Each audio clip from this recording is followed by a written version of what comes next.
shrimp, sand fleas, mullet, squid, pre-rigged ballyhoo, bonita, stingray, cigar minnows, Boston mackerel, Spanish mackerel, and a few other miscellaneous baits.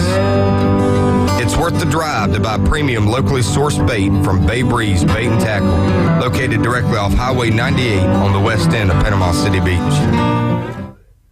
Kitchen Designs Group on Front Beach Road, Panama City Beach, offers full-service kitchen and bathroom cabinetry, countertops, and flooring. Plus, they also offer cash and carry. Take your cabinets home today. All-in-one vanities on sale. Cabinet, countertop, trim, and faucet included. The more you buy, the more you save. Must take standard sizes in Shaker White. Call Kitchen Designs Group, 850-775-4150, or visit their website, kitchendesignsgroup.com. Cash and carry only applies to Shaker White. There's a price war in the insurance business, and you may be paying too much. Call the Term Lifeline right now and see if you can save 40%. $500,000 plans and up, that's our specialty. Even great smokers rates. Protect your family today. Call the Term Lifeline right now for a free quote. 866-509-TERM. 866-509-TERM. 866-509-TERM. With over 65 years of combined experience, Instant Replay Sports Cards is happy to help you take your collection to the next level. They carry all the new hobby boxes, signed memorabilia, and supplies. New and vintage cards and Pokemon. They sell and trade cards and are always looking to buy. They're an authorized source for Topps, Panini, Upper Deck, and Leaf cards.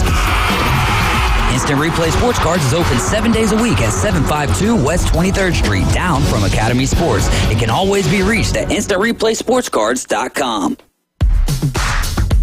Are you thinking of doing a fundraiser? Well, Krispy Kreme Donuts next to HCA Hospital, 23rd Street, Panama City, and on the Ross Clark Circle in Dothan says, let's raise some dough. Earn up to 50% profit with a Krispy Kreme fundraiser in-shop or online. So let's raise some dough. At Krispy Kreme Donuts next to HCA Hospital, 23rd Street, Panama City, and on the Ross Clark Circle in Dothan. Home to the NFL. WGSX Lynn Haven. WVLQ Port St. Joe. ESPN Northwest Florida. It's the next evolution of sports talk radio. The biggest stories and the biggest reactions. Now. And now we're taking... With the first pick. This is the last ball you got to bet. The Inside Drive. From college to the pros, interviews with the newsmakers, sports betting, your phone calls, and more. And now, The Inside Drive with Ryan Mulvey. Broadcasting from the Bill Kramer Chevrolet Buick GMC and Kramer Marine Outdoor Studios on ESPN Northwest Florida.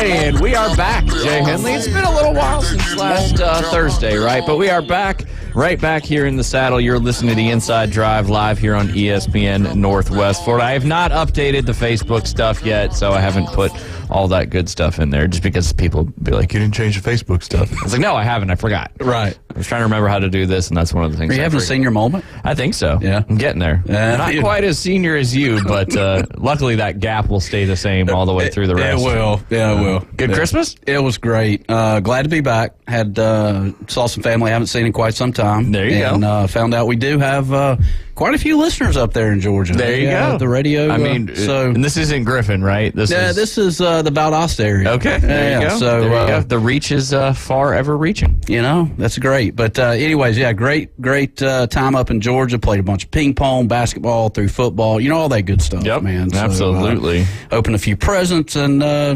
voila, we're back here on a Wednesday morning. Back here on a, it's going to be a decent afternoon temperature-wise, getting up into the 60s, right? How about you guys, Ryan? Did you guys have a good Christmas? We did. We had some family come into town, hung out, opened presents. Santa Claus did, in fact, come. So no coal was left under the tree, so that was good. But, yeah, no, it was a good time. Got some cool stuff. And now, all of a sudden, Liam and Ryan are really into pickleball. Oh, no kidding. Yep, they got a little pickleball paddle set for Christmas. And, yeah, We drove by. We went to some courts yesterday when we were with in-laws were in town, so we went out to lunch and we stopped by the courts over there by Lindell, and they played for a couple because there was an open court. But it's ruthless, man. Like you got to get in the rotation. You got to put. It's like playing pool. You got to put your quarters on the table. Right. So did you play? So you played a little bit. The kids did. I didn't because I didn't want to step on anybody's toes and get into trouble in that pickleball world. I got you. But needless to say, we need more pickleball courts here in Bay County. Yeah. All I know is, do you have to hit it in the kitchen or hit it in the? What about the kit? What's going on with the kitchen? I don't know what you're talking about with the kitchen. Yeah, that's a pickleball. Now there is a note. You can't volley it in. That might be it. You got the kitchen by the net. Yeah. You can't volley it. It has to bounce if you're going to hit it in that area. Gotcha. Okay. That way you can't just stand by the net and just wail it down because that would be tough. It's not tennis. Fun. Yeah, it would be. Yeah. So that was cool. That was exciting. That is cool. That was fun. But yeah, not a lot of pickleball courts around. That's for sure.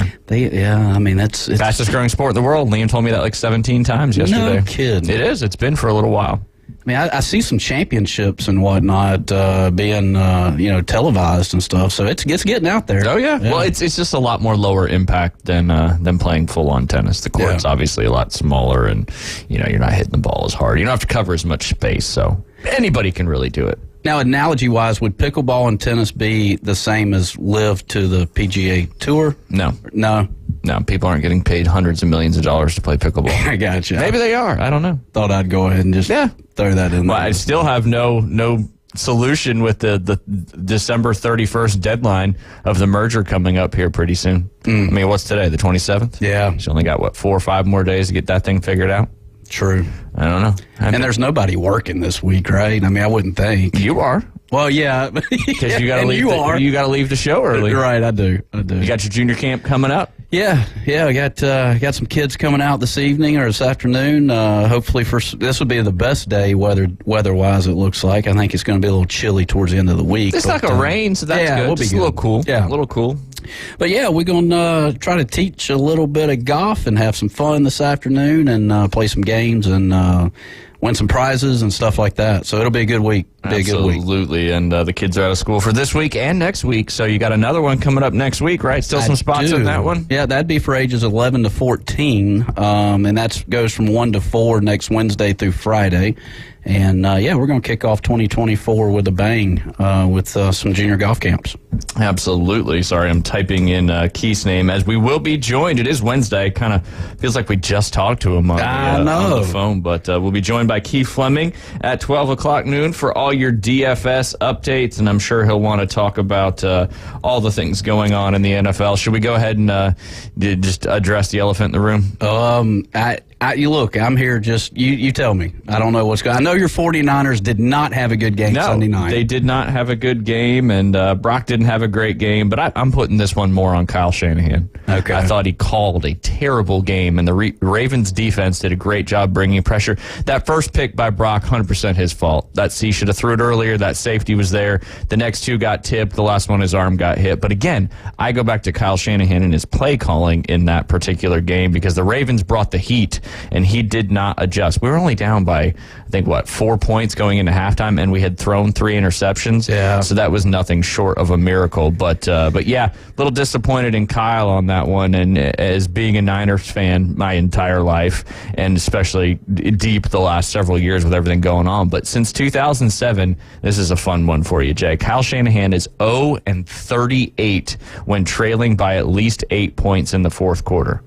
Ooh. 0-38. And I know that one because the Chiefs, I don't know if you remember, the Chiefs came back in the Super Bowl. And that it's like when he gets down, like he just does some weird stuff with his play calling and he gets away from what's so successful. Right. But we kept trying to throw little screens and stuff like that, and it just kept getting tipped and getting picked off. It was a crazy game. That is crazy. It was intense. But I almost knew it was going to happen, and I should have bet the trend. What do we always talk about, Jay?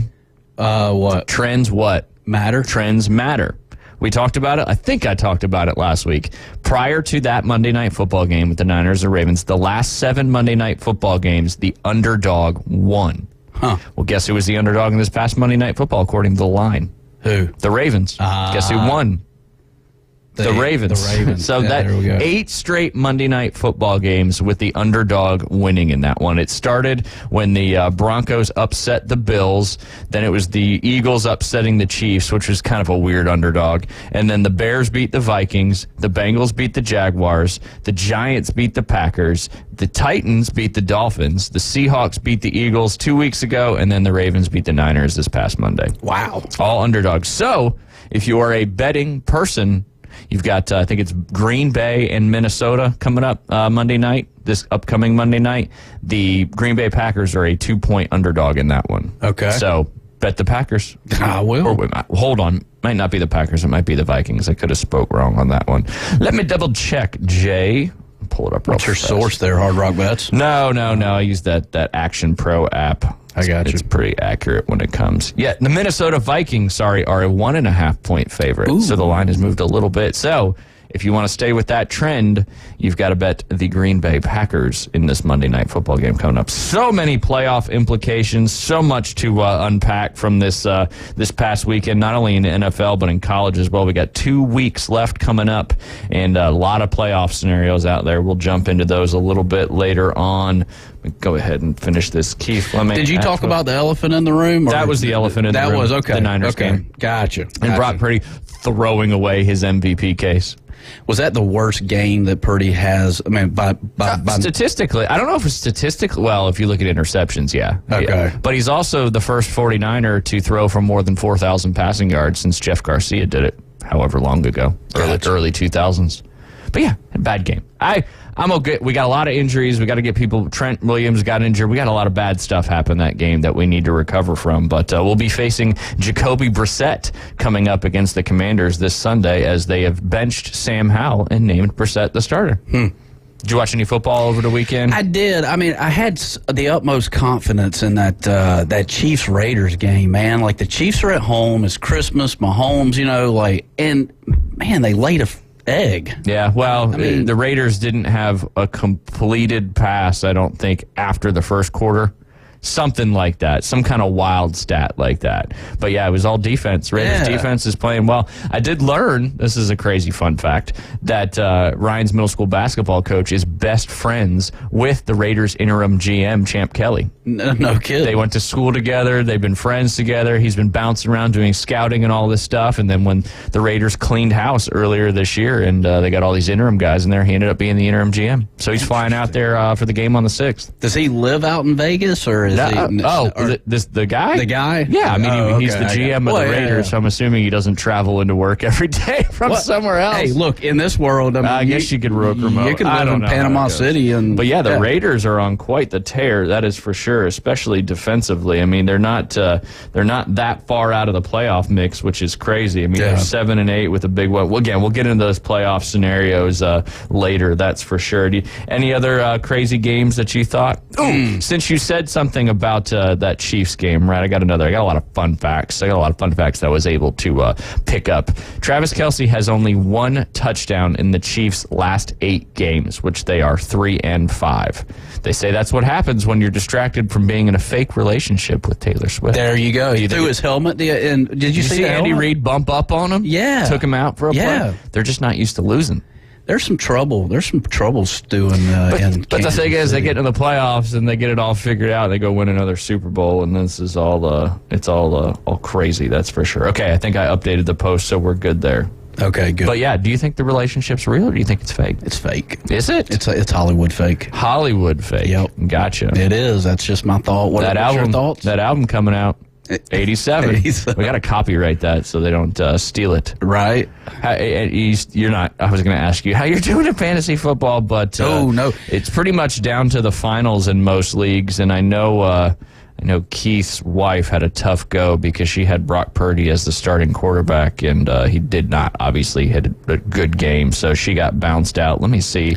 So speaking of the elephant in the room, I know on not the Inside Drive, the Bay Point Fantasy League, me versus T, and the trade that I gave T is the reason you're playing T. I don't think it's 100% the reason. Okay, all right, good. Diego's team just did terrible in the semifinals. Okay. But yeah, the playoffs in the Inside Drive League, you had Brittany, who lost to Gavin by 10 points, 267.96 to 257.58. So Gavin, our head pro out there at Bay Point, moves on. Nice. And then Keith beat Travis pretty handedly, 265.12 to 200.14. So you've got Brittany versus Travis in the consolation for the third place, and then you've got Gavin and Keith for the champion of the Inside Drive League. Wow. But you know all that really matters in these ESPN leagues, because they're not cash leagues, you know what all that matters, Jay? What's that? Making it to the Champions League. That's it. So if you finish in the top 4 and you make the playoffs, that's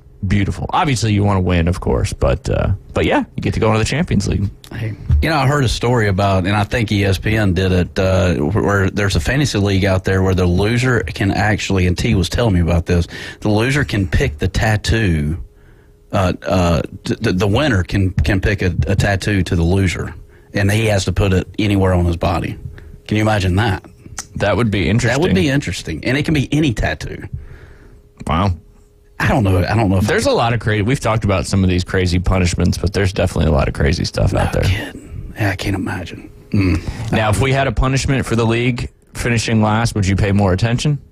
I would. I mean, something like that. So your motivation is more driven by not wanting to do something versus winning money. Yeah, I would not want a tattoo. Yeah. We'll have to come up with something for next year if you're going to be eligible to play. Okay, I got it. We'll have to leave it to a league vote, though, after the interesting trade that you made. Yeah, that's true. Very true.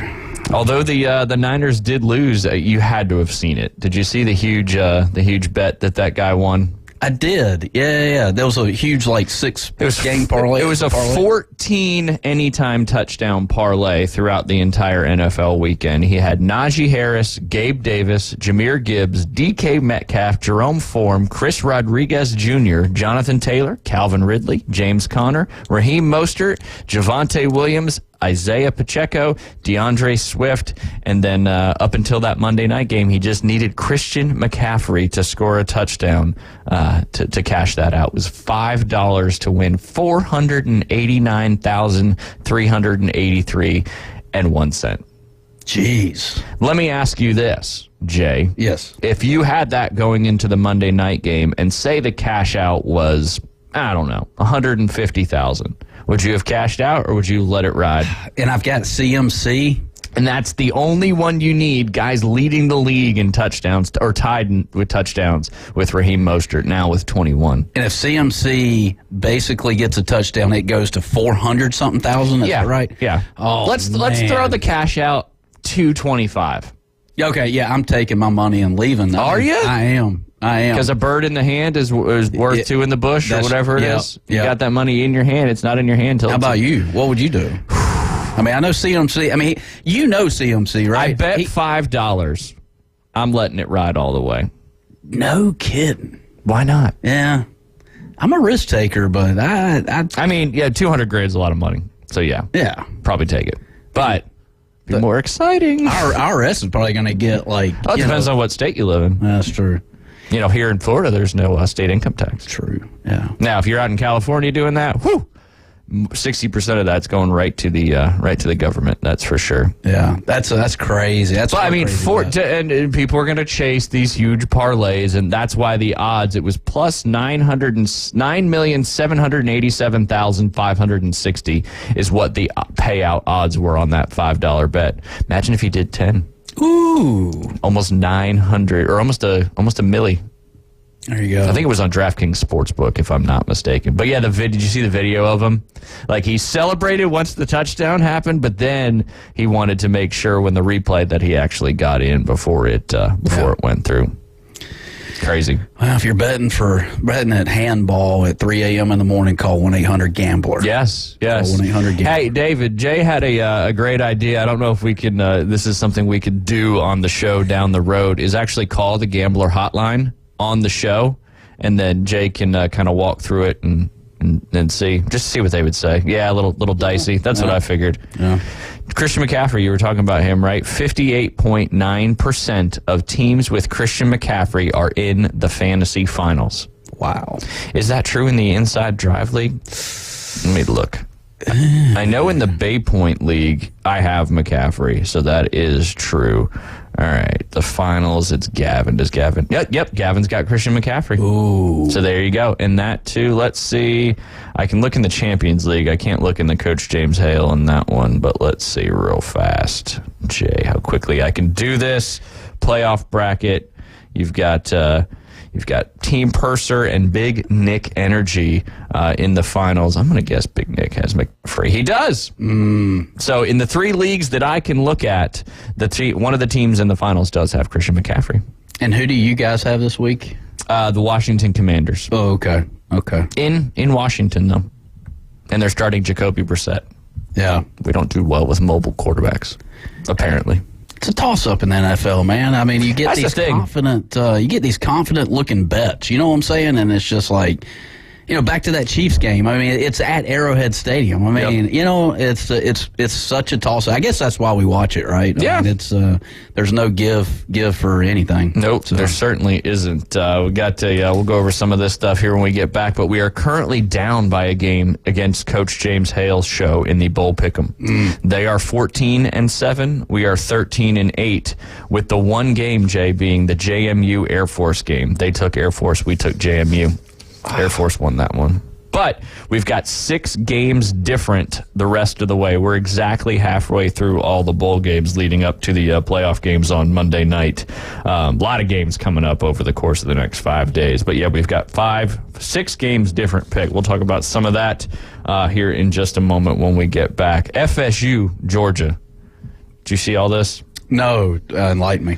There is, right now, the FSU is a 17.5-point underdog. That could probably change because FSU has a total of 21 players not playing in the game due to transfers or guys entering the NFL, with the most recent one coming out yesterday. Backup quarterback, now starter Tate Rodemaker, has entered the transfer portal.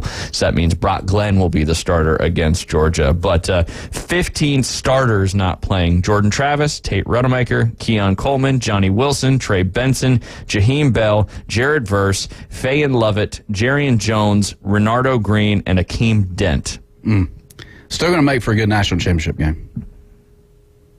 Interesting. Why is that? I don't know. Those are the 2 that should be in the national championship. Wow. We can unpack that. Where have you been with that? We talked a lot about this in the... I don't know. Yeah, it's just...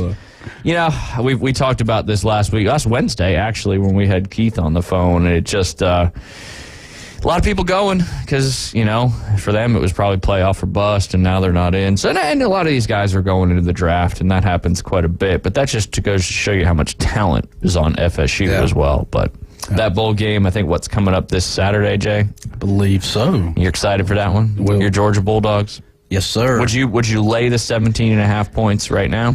I think I would. Yep. I think they'll beat them by more than that? Yeah, especially if it's going to trend more up throughout the week. So. I would assume that line will continue to move. But when we get back, we'll recap some of these bowl games. Hey, Jay, because you got to go. What, you got one more segment? Yeah. Okay. We'll go over our pick'em after that, and then we'll have to do our pick'em tomorrow because we won't be live on the show on Friday. There you go. You listen to The Inside Drive. We'll be right back. 104.3 ESPN Northwest Florida is your home for the NFL. Touchdown, Denver! We bring you the biggest games every Sunday, Monday, and Thursday night. Oh, he's got the first down! Plus, we'll broadcast more college football games than ever before. He did what? Live NFL and college football play here. Unbelievable! 104.3 ESPN Northwest Florida. Touchdown! This is Joanna with your latest forecast on ESPN Northwest Florida this Wednesday. For this afternoon and evening, mostly clouds and a high of 61 with a light breeze around 6 miles per hour coming out of the west. Tonight, clouds with lows around 54. Tomorrow, partly sunny with a gentle breeze and a temperature near 59. Moving into Friday, slightly colder with a high of 52 and mostly sunshine. This forecast is sponsored by Mid-South Lumber, the best little lumberyard in Panama City. Thank you for listening to ESPN Northwest Florida. Rely on it. Hello, this is Rick Vossen with RV of Panama City, your local Stormore portable building dealer located at 2241 East Baldwin Road. Hey, we're running a special through the month of December, up to 20% off on our new buildings. Come see me. You can build them anywhere from 8 foot to 10 in length and 16 feet to 60 in length. We'll do thermal windows, insulation, electricity. There's so much we can do. Come save while you can. Stormore Portable Buildings, Panama City, located 2241 East Baldwin Road. At Bay Breeze Bait and Tackle, you can find all the necessary items for an unforgettable fishing experience. From pin rods and reels to the best hand-tied rigs in Florida, we have it all. With the help of our friendly and knowledgeable staff, you can be sure that you have the right gear to make that big catch. Come experience a great local bait and tackle shop located directly off 98 on the west end of Panama City Beach, located just 5 miles west of Pier Park. You hear it first. Sports Talk right now. Back to the Inside Drive with Ryan Mulvey. I know it seems a bit overwhelming at first. Broadcasting from the Bill Kramer Chevrolet, Buick, GMC, and Kramer Marine Outdoor Studios. Something makes me think you'll get used to it. On ESPN Northwest Florida.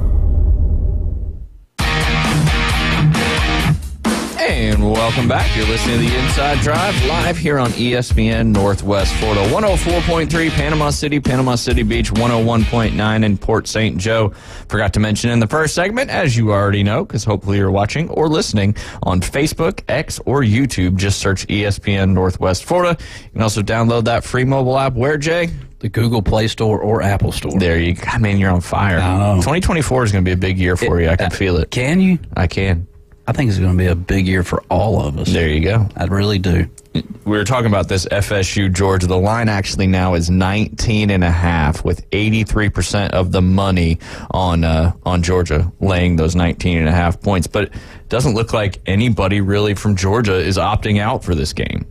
So that's why that line is certainly an interesting one. Hey, Travis, you on the line? I might have spoke too quick. Travis, you there? Nope. Okay. All right, Jay, we're going to jump into these picks because I know you got to leave here at the end of this segment. Yes, sir. I said, you said it's still ringing, I guess. We'll get them back on the line. There we go. But anyway, we Coastal Carolina and San Jose State. I knew if I picked some of these games, it was either going to be good or bad, trying to catch up to David here. As going into this week, it was 76, 91, and 89. You guys took San Jose State. I took the Coastal Carolina Chanticleers because I pretty much had to, and it worked out. Freshman quarterback played pretty well, and the defense held up against San Jose State. Pretty exciting game there. Next game we did James Madison versus Air Force. You and David took JMU, and as I mentioned, that was the one game we picked differently, and we lost that one to the Coach James Sales Show, but I picked Air Force in our pick'em there. Hey, you're 2-0, and me and David's 0-2. 2-0, but that's about to change because Georgia State versus Utah State. I took Utah State in that one. You and David both took Georgia State. Pretty positive Georgia State won that one. When I say positive, I do know. All three of us took Troy. Duke ended up beating Troy. I think it was 17-10 there in that final score. Next one, we did the Saints and the Rams. You know who won that one, Jay? I do not. All three of us picked the Rams, and let me double check that so I don't say anything that I shouldn't, but I'm pretty sure the Rams won that one.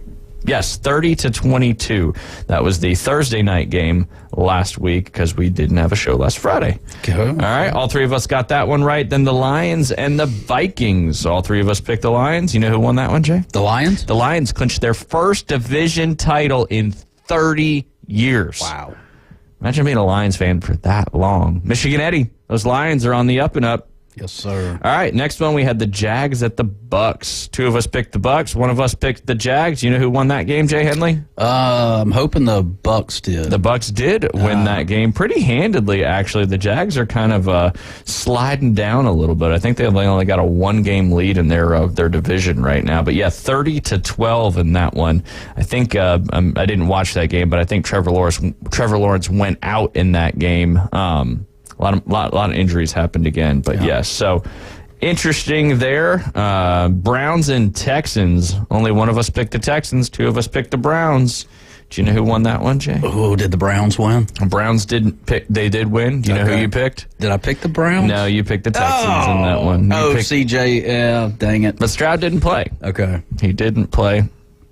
That's the reason why. That is the reason why. 100%. They're still hanging in there, but yeah, the Browns, man. Joe Flacco doing fantastic stuff. Are they in the hunt? They in the hunt. Yeah, they're more than in the hunt. That is for sure. Yeah, I got one more fun fact. It was a Joe Flacco fun. He's 38, fresh off the couch. He's 3-1 with the Browns. Amari Cooper's, did you see that? If you had Amari Cooper on your fantasy team, you were doing well. I think he scored over 50 points. He had 265 receiving yards, the most in Browns history. They're 10-5, 99% chance to make the playoffs with the most cap space on the injured reserve. Browns are on a roll. Detroit and Cleveland. Cleveland needs something good to happen. You know what I'm saying? I mean, I think it's good. Good for the NFL with these teams that have been down for so long, really making some stuff happen. Dolphins and Cowboys. Why did I pick the Cowboys? I don't know. Maybe because I was trying to use reverse psychology, and the Cowboys lost to the Miami Dolphins on that walk-off field goal. So last but not least, Ravens and Niners. One of us picked the Niners. Two of us picked the Ravens. Womp, womp, womp. Wah, wah, wah. We need a good sounder for that. Right. So I got 1, 2, 3, 4, 5, 6. David got 6. You got 6. No changes. The 666. That's not good. Yeah, that's not good. Neither is my picking there. All right, so 95 and then 97. And then, Jay, you're down there. You're in the 80s now. You're up to 82. Got a 10 handicap. Hey. Perfect. Not bad. Not bad at all. All right. We were talking. Travis has been messaging me. Is he on the line? Okay. Yeah. Okay. He was going to tell Jay Georgia sucks, and I will never forgive them for stealing their running back. There you go. There you go, Travis. We got it out there for you. Oh, goodness. What do you think, Jay? Who wins the MVP? Brock obviously dropped significant. Oh, one more fun fact. Okay. There were so many fun facts. Yeah. Did you see that a gentleman had bought back in July $2,000 for Brock Purdy to win the MVP, which was at the time I think 100-1. So that would have paid him $200,000. Some guy bought that. There's some website where you can like swap props and buy prop tickets from other people. And 4 days before that Monday Night Football game, a guy bought that ticket for $125,000. Oh my God! Now Brock Purdy, I think, is plus 1,200 to win the MVP. And I don't think even if he balls out the last 2 games, he's not going to win it. I think it's going to come down to CMC and Lamar. And it might be Lamar's really to lose at this point because it's a quarterback award. There's no doubt. But yeah, how about that? That's crazy. How would you feel if you were the guy that sold the ticket? I would not feel good at all. That would, even though you just got $125,000 off a $2,000 bet, would you still feel? Would you feel guilty at all? I wouldn't. No, I wouldn't feel guilty. That's what I was asking. Yeah, I was asking, how would you feel if you were the guy that sold the ticket, not the guy that wasted $125,000? Oh, yeah. But if you got $125K to be buying prop bets from other people, true. You're probably doing okay. I would think so. It's kind of like probably Mattress Mac who did it. I mean, is Purdy really out of it though? Just out of one game? Like, did he have such a bad game? Like, this is. I mean, it's just like Super Bowl favorites. Week to week, it jumps around so much. Yeah, hang in there. It could change. Yeah, 4 interceptions in one game is tough. Now, if he had been playing in the league for a long time and have won some MVPs before, maybe not. You know, like Patrick Mahomes, he threw 2 interceptions this past game, but he's not really in the mix. CMC or Lamar, who are you giving it to? Take away the quarterback bias. I'm just curious. Yeah, I was gonna say maybe Lamar Jackson. He's definitely the odds-on. Now, that's for sure. Yeah. He's minus 185. Next up is Christian McCaffrey at plus 425, and then Tua in that third spot, and then Brock Purdy and Josh Allen's making a late run at this thing as well, as he's been playing some football. But that's not the only award that you can bet on. The Offensive Rookie of the Year award. Who do you think's the front runner in that one right now? You said his name earlier. CMC? No. Offensive Rookie of the year. Rookie. That means this is their first year in the league. I wouldn't have a clue. You said his name earlier. Did I? Yeah. Lamar Jackson. Rookie, Jay. Rookie. I don't know who I said. C.J. Stroud. Oh, He's currently minus 800 to win that Offensive Rookie of the Year. I don't know what he opened the season at. Second on that list, and then it's a huge drop-off, is Puka Nacua with the Rams, who is about to potentially, well, he might. I think he will. There's a couple games. There's 2 weeks left, but let's see where he was. Most receiving yards by a rookie in NFL history. He's currently got 1,327. The all-time NFL record is Bill Groman from 1960. Now, they play a lot more games nowadays, but Jamar Chase back in 2021 had 1,455. So Puka's about 150 yards shy with 2 games to go to potentially have the all-time rookie receiving record. That's why he's second on the AP Offensive Rookie of the Year betting odds right now at plus 450, and then it jumps way up. I'm not even going to mention those. Defensive Rookie of the Year. This one looks pretty locked up. Defensive Rookie of the Year. I know you don't have a clue. I mean, the only thing that comes back to my mind is that Josh Allen dude for Jacksonville, right? Is he on the defense? Yeah, but is he a rookie? I mean, come on, you know this. It's from your school. No kidding. Yeah. He's minus 10,000 to win the AP Defensive Rookie of the Year award. Next up is Will Anderson at plus 3,000 for the Houston Texans. Played at Alabama. Big fella. Come on, you got this. Oh, Keith man. would have it right off the top of his head. David, you got this one mulling around back there? No, because I was going to say Jordan Davis, and the other one would be Jalen Carter. Jalen Carter. I feel like it was his second year, though. It does feel like that. Is it Jordan Davis's first year or is it his second year? Yeah. So, yeah. Whew. Crazy. Yeah. Minus 10,000. So if you bet him to start the season, it's looking pretty good. Offensive Player of the Year, not rookie. Offensive Player of the Year. Typically does not go to quarterbacks because the quarterbacks win the MVP. That should give you your answer right there. Well, I'd like somebody from the 49ers, like Brandon Ayuk or something. No. I like what you're thinking, though, but no. No wide receivers here? The wide receiver is second at plus 150. That's Tyreek Hill. So it's a running back? Yes. Dang. We literally have been talking about him for the last 2 segments. Have we? 56.8% of teams in their fantasy football league championship match has him. CMC. Thank you. Yeah. There you go. Yeah. He's currently minus 200 to win that AP Player of the Year. Defensive Player of the Year. Dallas Cowboys. You got this. I don't know. CD Lamb, is it? No. Defensive Player of the Year. Yeah, I don't know. Micah Parsons. He's currently minus 105, but Myles Garrett's not that far back at plus 110. TJ Watt coming in third at plus 400. Josh Allen, your boy that you were talking about, is plus 3,500. So it's kind of a 3-person race at the moment, but pretty close there between Parsons and Myles Garrett. Comeback Player of the Year. Aaron Rodgers. Next year, maybe. Yes. No. You can't be a comeback player of the year and you've only played like literally 3 snaps. Yeah. Next year, though, there's a good future bet for you. Could be. Aaron Rodgers, comeback player of the year. Comeback player of the year. Oh, the dude from the Bills that had the heart attack. Yes. He's kind of been the favorite all year, and I don't even know how much he's really played, but he's minus 450. But you know who's second in this list, which I almost kind of hope he wins? Who's that? Joe Flacco. Yeah. We talked about him a minute ago, quarterback for the Browns, and he's 3-1 since he's come back. Pretty wild. You've got a tie at the top for the AP Coach of the Year betting odds right now.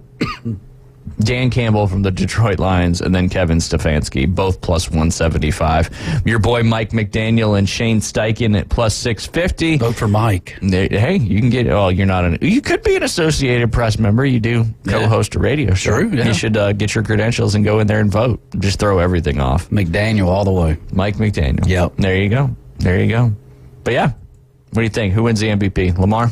Probably. Yeah. I think it's his to lose at this point, that's for sure. But it's just crazy how it, week to week, it jumps around so much. It's almost like watching a stock price. But but I mean, it should be kind of an asterisk out beside this MVP, all right? Because it goes to quarterbacks, and this is a year of we're at 60 quarterbacks for the year at least, or something like that. I mean, I don't know if it's between 50 and 60. Yeah, I mean, it could. I don't know. I mean, is that person going to be deserving of the award? Yes, but like I said, it's just been a year of a lot of injuries, which I know you get that in the NFL. But anyways, but it'll probably be Lamar, is what I'm thinking. The last non-quarterback winner Yikes. Was from 11 years ago. 11. What position? Running back. Running back. What team? Minnesota Vikings. Okay. Oh, Adrian Peterson. Yeah. I like how you knew that. Right. Yes. Last year it was Patrick Mahomes, and then 21 and 20 it was Aaron Rodgers, Lamar Jackson, Patrick Mahomes. Tom Brady won it back in for the 2017 year. Matt Ryan won it in 16. Cam Newton in 15. Aaron Rodgers in 14. And then Peyton Manning back in 13. Like I said, Adrian Peterson was in 2012. Aaron Rodgers, his first of 4 MVPs there occurred back in 2011. And then Tom Brady, Peyton Manning. 2007 was Tom Brady. And then you had back-to-back years with non-quarterbacks. Back in 2006, you had LT, LaDainian Tomlinson, and then Sean Alexander won it in 2005. Nice. We talked about the covers of the Maddens after you left. I was listening to that over. David did really well. He got most of them correct. I mean, some names to me, I was like, "Whoa, who is that guy?" I mean, some of those guys didn't make it to the NFL. I'm assuming. I don't. Yeah, well, they did some different ones with the years where they had different platforms. You had a different guy on the cover, which was kind of cool. So they put some different folks on there. Like they had Sparty on there, the Michigan mascot for the NCAA one. But yeah, I mean, and things happen. Injuries, all that stuff. But trying to see. Marshall Faulk, he was another one. Trying to see who's not. Terrell Davis, Barry Sanders, Emmitt Smith, Thurman Thomas, Lawrence Taylor. Since 1985, there's been one defensive player to win the NFL MVP, and that was Lawrence Taylor. Give some love to some defense. Right? Yeah. I watched a little bit of that Reggie White 30 for 30 yesterday. Uh-huh. It was interesting. What's his story? Well, you remember he passed away at the age of 43.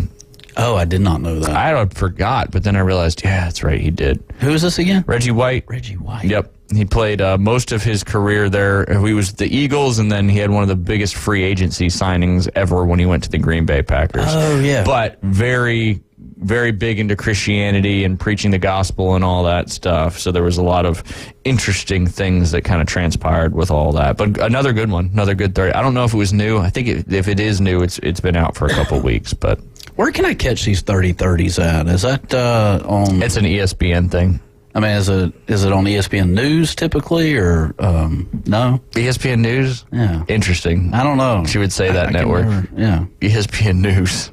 The Ocho. That's a network. I know it is. It's part of the ESPN family of networks. Well, they're typically on ESPN, but I don't know if you have ESPN Plus or not. I do not. Well, because you can stream them on demand if you do have that. Okay, I got you. But yeah, typically on ESPN for those 30 for 30s. Great stories. Yeah, they are good. They're good stuff, especially if you like the sports. So I got to give a shout out to Alan Watson. I see that. He dropped this off on Friday when we weren't here, and appreciate the support in the Niners Cup, because believe it or not, I don't have a Niners tumbler. What Shocking. you got in that cup there, Ryan? My usual. Yeah. My usual Celsius. Yeah. Get you right and tight for the day. That's it. Gets me right to deal with you for 2 hours. Right. Speaking of that, you're going to be leaving us here in just a moment. Yes, sir. Well, good luck with the kids out there. And thank you. Have some fun. And we got you again tomorrow? Yeah, I'll be back again tomorrow, and we're excited. Hopefully have some stuff set up, and that way I can hang with you guys till maybe 12:20 tomorrow. Whoa, don't spoil us. Right. Don't spoil us. I don't know if we're ready for all that. But yeah, we'll have a great camp out there. And again, you got your other one coming up next week. Still a couple spots open in that There one. are. There you go. That's 11 to 14, right? Yes. Same time frame, 1 to 3? 1 to 4, actually. Ooh, 1 to 4. Yeah. So we'll extend that a little bit. Nice. Might be able to see a good sunset. Although we're on the other side of the winter solstice, though. Thank so the God. days are getting longer. Yes. And then the first weekend of March will be here before we know it, and we'll flip those clocks forward, and maybe one day that'll all change. Who knows? I can play golf at 6:30 in the evening. There you go. Yeah. There you go. Not in that one place in Alaska where it's dark for like a month and like 60 days or something like that. How could you live there? I don't know.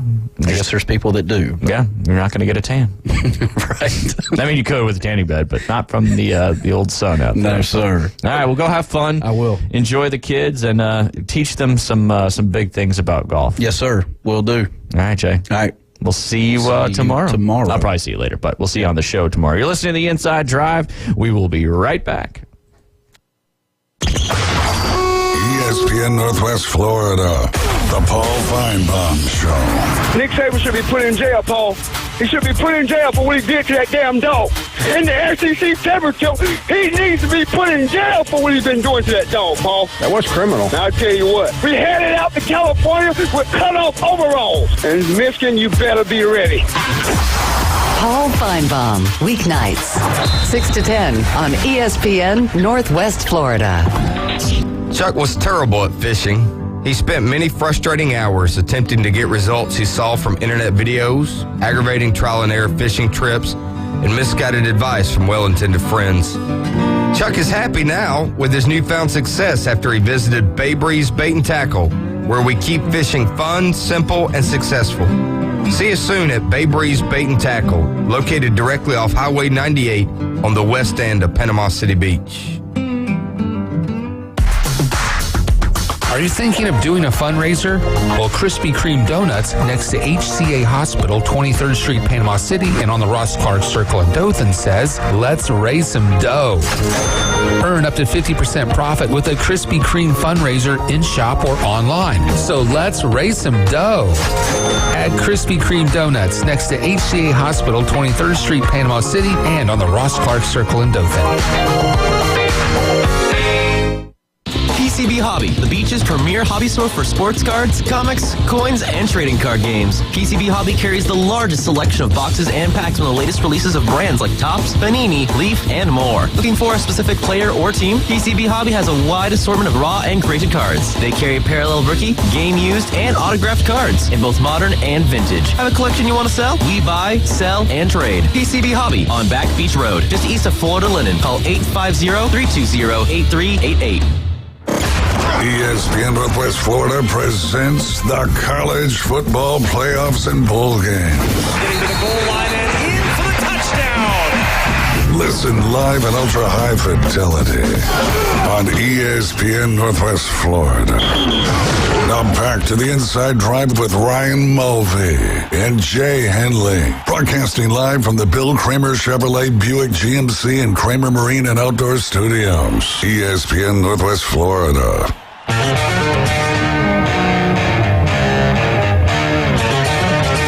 welcome back. You're listening to the Inside Drive live here on ESPN Northwest Florida. I like the rejoiner there. It says, and Jay Henley, and now he's gone.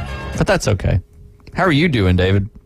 I'm fair to middling over here, getting clocks ready to go for the weekend. Yeah, because you guys got a lot of games coming over these airways, if I'm not mistaken. Yeah, and we've had an issue with our Wegner receiver still, like, trying to bounce back. We don't know why it's trying to bounce back between internet and satellite, so it's just been a whole issue. So trying to get all of those things reconciled here in the couple of short days that we have. I'll be heading over to Jacksonville Friday for that Clemson, Kentucky game. So, busy. Yes, technology is wonderful when it works and challenging when it doesn't, because a lot of times it just likes to do what it wants. We just got some new credit card readers through our system, and the ones we were using were temporary and they were working great. These come with our software support. We implemented them last Friday, and they just don't work right. It's like, it's more of a pain than it is it's a hassle. Yeah, the whole point that you signed up for that was to make things easier. But that's just kind of part of the technological world that we live in. That is for sure. Yeah, and you're going to the, you said the Gator Bowl, right? Yep, Clemson versus Kentucky. That'll be coming up on Friday at 12 p.m. We will not be live on Friday. I know your show is not live because of all these college bowl games going on. Yeah, we'll have 2 tonight starting at 4. We'll have 3 tomorrow starting right after your show at 1 p.m., I believe. We'll have 3 games on Friday, if I'm not mistaken, then 2 college games on Saturday, and hopefully an NFL game. Then should have 2 to 3 NFL games on Sunday, but that just depends on if I get that kink worked out this afternoon or not. Yes, well, good luck to that, and we appreciate everybody tuning in to ESPN Northwest Florida. It's kind of, I don't want to say that the other bowl games weren't great bowl games because there was a lot of really good football games that transpired, but we're kind of getting into the meat of the bowl season now. We're halfway through, and you're starting to see a lot more big-time programs playing. And as I mentioned earlier, we are down to the Coach James Hale Show by one game. We picked JMU, they picked Air Force, but we've got 6 games coming up in the rest of the bowl games for this season through the playoffs that are different. We both took Virginia Tech versus Tulane. That'll be right here on ESPN Northwest. Oh, just kidding. Just kidding. So then in North Carolina, West Virginia. Yes. There you go. So you got Virginia Tech playing Tulane. That's coming up at 2 p.m. 2 p.m. Central Time? Nope. Eastern Time? 2 p.m. Central Time. Okay. Which game were we talking about? This first game coming up, the Virginia Tech versus Tulane. Yeah, that one starts at 1 p.m. Okay, so this is in Eastern Time. You never know when you print something out. That is true. So, yes, 2 p.m. Eastern Time coming up, Virginia Tech versus Tulane. And then you got North Carolina versus West Virginia in the Duke's Mayo Bowl. We'll have that one. That one will be live here on ESPN Northwest Florida. And then and that's the one where the head coach gets dunked in mayo, right? Yeah. That's always a good time, unless you don't like mayo. And then you got Louisville versus Southern Cal. That's 8 p.m. Eastern Time, 7 p.m. Central Time. That one will be on Fox. Is that one live? No, we'll have Texas A&M and Oklahoma State. Ooh, little SEC action there. Yes. So we picked Virginia Tech. They picked Virginia Tech. West Virginia and Louisville, we all picked. The first difference is going to be the Texas A&M Oklahoma State game. We have Oklahoma State. Ooh. They have Texas A&M. I like Texas A&M in that one. Yeah, bummer. Oh, well. What's the I'm going to pull up the action on these. Texas A&M. Oklahoma State's a 3.5-point favorite. Okay. And 89% of the betting population, the money is on Oklahoma State minus 3.5. And again, it's tough because you never know who's actually. Exactly. You don't know who's playing. And I mean, you do, but you really got to go find So my thought process on it is Texas A&M had that struggle to the season. You're in that interim coach area, and these guys, a lot of the guys that are going to get afforded the opportunity to play are playing for next season. Yeah. So with that, I think a lot of those athletes at Texas A&M got to make a name for themselves, and we'll see how it plays out for them. Yeah, and Oklahoma State could be the future powerhouse there in the Big 12. They got a lot riding. I mean, not necessarily on this game, but the future starts now. Yeah. Texas and Oklahoma are out of the Big 12 as you look at it, and this is where you start your empire, if you will. That's true. You got to build the dynasty. That's got to start with the new season, which, like you said, kind of starts right now. But again, they took Texas A&M. We've got Oklahoma State. Then Boston College, SMU. We both took SMU in that one. SMU is a 9.5-point favorite. The betting public likes to lay that 9.5 points. And then the next game, we got Rutgers versus Miami. Surprisingly, we both took Rutgers in that one. And let's see what the line is. Oh, Rutgers is a 2.5-point favorite. Let's go. The Scarlet Rutgers, Knights. who they got? Miami. I think I like Rutgers in that one. Yeah, we both picked that one. Then the next difference is the Pop-Tarts Bowl. That trophy looks pretty cool, too, if you've seen that trophy. They took NC State. We took Kansas State. Let's see what that one, the Pop-Tarts Bowl. NC State. I like Kansas State. Yeah, we did. We took Kansas State, where they're a 2.5-point favorite, although the betting population likes North Carolina State. North Carolina State getting those 2.5 points. Again, that's just the public betting, though. That's not the sharps or anything like that. Then Arizona versus Oklahoma. We both took Arizona in that one. And then the one you're going to, the Tax Slayer Gator Bowl, Clemson versus Kentucky. We took Kentucky. They took Clemson. So root for Kentucky in that one. Clemson is a 5-point favorite in that one, but the betting public really likes Kentucky with that plus 5 points. It's going to be a great game. Yeah. It's going to be a fun one to go to. That's over there in Jacksonville. Yeah. Hoping so. You never know with those bowl games, man. You never know with those bowl games. It's still going to be cool to go to a bowl game, right? You've been to some? Yeah, I've actually been to the Tax Slayer Gator Bowl.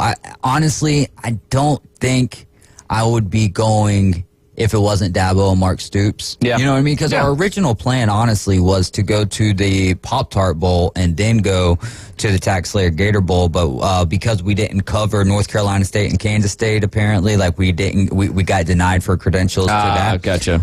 So it was, but with it being Dabo and Mark Stoops, I think that'll be a really cool press conference to sit in on. Oh, 100%. That'll be all. Yeah, I mean, kind of where are they? What's the future look like for both of those programs with all these changes? And how do I get a stock market question into Dabo? Yeah.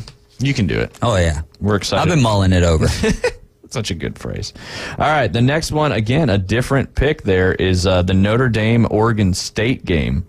We went with Oregon State. Coach James Hale show went with Notre Dame. I still like our... we should get media credentials for Oregon State, how much we've covered them this year on the Inside Drive. That one's a tough one. Yeah. Neither team has their quarterbacks. I mean, I really think with a game like that, you can flip a coin in the air and see how it goes. I don't feel bad, but these bowl games, the truth of the matter is like they're not being tuned into as much, and I feel bad because these kids play a whole season, and at the end of the day, these bowl games are for the kids first and foremost. You know what I mean? It's like an extra vacation in a world where they get more vacations. Yeah, there you go. Just get to play more football. Yeah, which is what they love to do. Speaking of the games that matter, did you see, I know you saw, but the Eastern Michigan, South Alabama game? Yeah. Where that Eastern Michigan player, South Alabama just drummed them, 59-10, something like that? And then he takes blowout. A cheap shot there while they're celebrating with their fans. Yeah. Actually, I didn't see it live or anything. Oh, I didn't see it live. Yeah, I just saw a little bit of it. But, yeah. Not good. There's always a couple tussles. Been better. Yeah. There's been better, or worse, if you will. The Ole Miss Mississippi State game a couple years ago, and that wasn't a bowl game. That was just you had the Egg Bowl, and I think it was that same year where you had Mississippi State and Tulsa in a bowl game, and that one just went hectic. Leach was up in the stands. Leach was up in the stands, and then just all mayhem broke out on the field. Entertaining, I guess, Yeah, depending on if you a little crossover there between UFC and college football. But, it shows that these kids, they don't want to lose. They still want to win. So these bowl games, they matter. They may not matter for who ends up winning a national championship, but if you're a football player and a competitor, every time you step on the field, you're going to be certainly giving it all you can. Where did we leave off? Notre Dame and Oregon State. Yes, sir.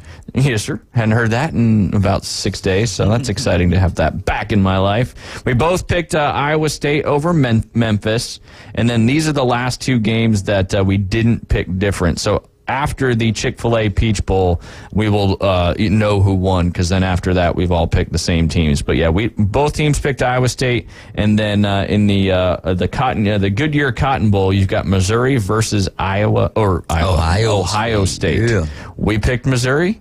They picked Ohio State. And Ohio State's moved up. I think they're a 1-point favorite now, because I know that Missouri, or I want to say, I can't say I know, but I think Missouri opened up as like a 2.5-point favorite. Yeah, as of now, Ohio State is a 2.5-point favorite. So that's jumped a 1.5 today. Yeah, I can tell you, the line movement, it opened... Yeah, exactly right. It opened 2.5 to Missouri, and when it opened and came out, it's jumped all over the place in this one. But quarterback from Missouri playing? Braden Cook, I would assume so, but I would assume so, because if he wasn't playing, then Ohio State would be, even without Kyle McCord, would be like a 4.5, 6-point favorite. Agreed. Yes. So we got to have Missouri win that one, depending on how these other games shake out. And then the last game that we picked differently was Ole Miss and Penn State.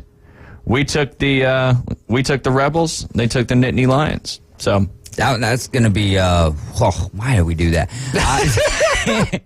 We'll blame Jay for that one. There we go. Blame Jay. But that's one of the games I'm looking forward to the most. Like exclude the college football playoff games. And I think both of those, Missouri, Ohio State, could be good. The lack of Kyle McCord could prove to be the difference maker. But we've seen Ohio State plenty of times where their backup quarterbacks come in and do just as a good of a job. Especially in bowl games, Yeah. And then Penn State and Ole Miss, man.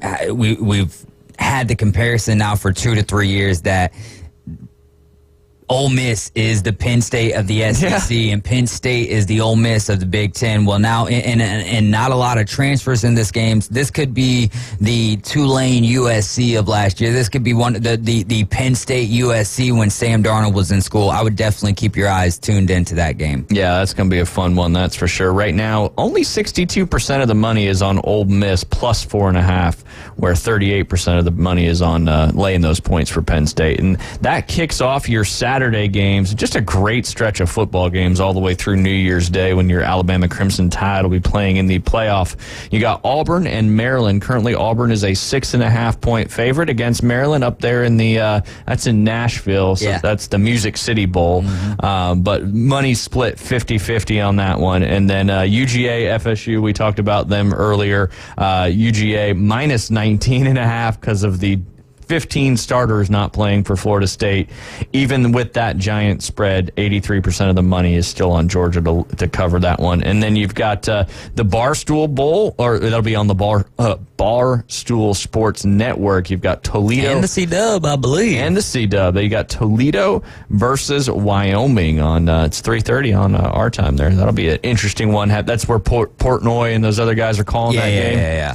That'll be kind of fun. Big Cat. The big fella. And then you got Wisconsin and LSU kicking off the New Year's Day games. That's going to be at 11 o'clock. Right now, LSU is a 10-point favorite in that one over Wisconsin. And that's without Jaden Daniels playing, I believe. Absolutely. Yeah, because he is declared. We both picked LSU in that one. All right, and then you got Liberty versus Oregon. That's kind of a quirky one with the quarterbacks being gone and Liberty having the year that they had. They're only a 16.5-point underdog, and the betting population loves that 16.5 points with 66% of the money on that one. Then you've got Iowa and Tennessee. Tennessee is currently a 6.5-point favorite, but the betting population really loves Iowa. And then last but not least, you've got Bama and Michigan and Texas and Washington in the college football playoff. We both picked Alabama and Texas in that one. So a lot of people liking that Alabama-Texas rematch in the national championship. But in just a few days, we'll find out where it all shakes out. You're listening to the Inside Drive live here on ESPN Northwest Florida. When we get back, we'll be joined by Keith Fleming. Take ESPN Northwest Florida with you everywhere you go. Anytime, anyplace, anywhere. The sports talk and live play-by-play doesn't have to end when you get out of the car. The ESPN Northwest Florida app streams your favorite sports talk hosts and the biggest games in ultra-high fidelity. This is of utmost importance in travel. Take the sports talk monster with you anywhere you go. Available for Android and iPhone. Use it anywhere or any place. This is Joanna with your latest forecast on ESPN Northwest Florida this Wednesday. For this afternoon and evening, mostly clouds and a high of 61 with a light breeze around 6 miles per hour coming out of the west. Tonight, clouds with lows around 54. Tomorrow, partly sunny with a gentle breeze and a temperature near 59. Moving into Friday, slightly colder with a high of 52 and mostly sunshine. This forecast is sponsored by Mid-South Lumber, the best little lumberyard in Panama City. Thank you for listening to ESPN Northwest Florida. Rely on it. Your home for the College Football National Championship. WGSX Lynn Haven, WVLQ Port St. Joe. ESPN Northwest Florida. Bill Bird Kia is giving you holiday savings during the season of giving back. Take your next holiday adventure in a brand new Kia. Now offering 1.9% APR up to 48 months on the purchase of a new 2023 Kia Sorento. You'll get the perfect balance of comfort, safety, and technology. Bill Bird Kia is the home of the 20-year, 200,000-mile warranty. Stop by and see us at 2435 East 15th Street or anytime at Bill Bird Kia, PanamaCity.com. We'll treat you like family and give you the peace of mind you can trust. Offer from Kia Finance America for the purchase of a new 2023 Kia Sorento with $2,165 per month per 1,000 financed at 48 months. Quality is limited. No down payment required. Cannot be combined with other finance offers. The 20-year, 200,000-mile warranty is a Bill Bird Kia warranty. See dealer for complete details. Offer for well-qualified buyers. Must take delivery from dealer stock through 1/2/24. Coming in hot. So hot. It'll be a hot one. Really hot. Goddamn. The Inside Drive with Ryan Mulvey. Live from the Bill Kramer Chevrolet Buick GMC and Kramer Marine Outdoor Studios on ESPN Northwest Florida. Sky rockets in flight. Afternoon delight. And welcome back. You're listening to the Inside Drive live here on ESPN Northwest Florida. It's Wednesday. It's the last Wednesday of 2023, and we appreciate Keith Fleming joining us since we started the show on May 1st with all the DFS golf action and now all the DFS football action. And another great week by Keith. If you listened last Wednesday and you played his plays, you probably won some cash, that's for sure. Keith, how are you doing on this last Wednesday of the year? Doing good. It's crazy to think it's about to be 2024, but happy to hear. I know we messaged back and forth. Everybody had a good Christmas, and I take a little, I don't know if I owe you an apology or what's the word for it, but I think I've created a monster with Liam and the sports cards, which is a great hobby, but it's also an expensive one. Yes, yeah, he got himself a little hobby box for Christmas and hit himself a little Bijan Robinson 3 out of 5 auto rookie card. So that was love it, man. That was pretty cool. Yes, definitely. He's trying to count his Christmas money and see what he can get. And I said, let's slow the roll and focus on your pickleball. But yes, no, he loves it. That's for sure. He loves it. And he also loves doing DFS as well. So he's a little degenerate on our hands, that's for sure. Nothing makes me more proud. There you go. You want to give a shout out to your pops too? He had a little exciting moment on the golf course with you. Yeah, he did. Really amazing, and just continuing a tradition of him, upstaging his only son. The Friday of last week, I go out, birdie 4 out of the first 5 holes, 4 in a row, almost made 5 straight, shot 69, my lowest round of the year. I'm on cloud 9, so what does my dad do the next day? Hole-in-one, which was his second hole-in-one, which ties me. He made sure to remind me of that fact. And what was really cool, though, is it was the exact same hole that I made my second hole-in-one on, and exact same situation where the pin's behind a bunker where you can't see the cup. And neither on mine or Dad's, we had no idea that it went in, and his reaction was pretty priceless because he was genuinely shocked that it was in the hole. That's awesome. Hole-in-ones are exciting. They don't happen very often, but when they do, but that's a typical dad there, one-upping son. Well, you still can't anyway. So. Exactly. But yes, but good stuff. I'm very happy for him, and I tried to get a video. I know if anybody follows me on social media, you have seen the retelling of my dad's first hole-in-one that he did later that afternoon, a few Budweisers in, and I just think it's the funniest minute and 6 seconds you'll ever see, and just it's my dad. Anybody that knows him, he's quite a character, but he's been subdued with this one. Been trying to, get him to do a video or have some fun with it, but he's treating it as business as usual. No, it's his second one. Yeah, when you expect these things, Keith, is what he keeps telling me, you just shouldn't make a big deal out of it. There you go. When you expect greatness, when greatness happens, it's not a shock. So, but, and apologies to you for, I'm sure that was not a fun Christmas night spectacle. I think a little bit too much is being made on the Niners side of just them kind of screwing the pooch, whatever you want to say. I think more needs to be discussed about the Ravens, who are a very good football team. And then you guys had, the offensive line, what a bad time for that to kind of, manifest against a very good pass rush. But I got to admit, I haven't watched a lot of Lamar games this year, but seeing him against just an incredible defense that the 49ers have, it's both scary for the NFL because, it's like they've unleashed Lamar, kind of the same guy we saw in college where he'll beat you with his legs or his arms. And the other thing is just it makes you question, why did it take so long for them to get this kind of offensive coordinator to run this kind of offense? It was almost until he got paid, they didn't want to give him the keys to the car. Yeah, I agree, which is weird. When he plays Lamar Jackson football, like you said, like when he was at Louisville and he won the Heisman, it just, it's the off-schedule stuff that makes him so dangerous. Trying to force him to pass. He's throwing a lot more, and I don't want to say a little Mahomes-esque because he's been in the league, I think, longer than Mahomes. But the arm angles he throws him at, when he is scrambling and gets to the outside, it's just impossible because he can throw it past you or he can take off and then just skate past some of the best defenders in the league. And yeah, you gotta attack him. It's going to be a tough task. I think David's been on the last couple weeks with your Super Bowl. Most likely, it's looking good with the Ravens. That's for sure. Yeah, they're a very good team. Interested to see exactly what the Kyle Hamilton news is because he's a huge part to that defense. But we'll find out this week. They got obviously another big game versus Miami, but they've definitely looked the part of a Super Bowl favorite. Now, the big thing for Lamar is just he's got to get it done in the playoffs, something he has not done.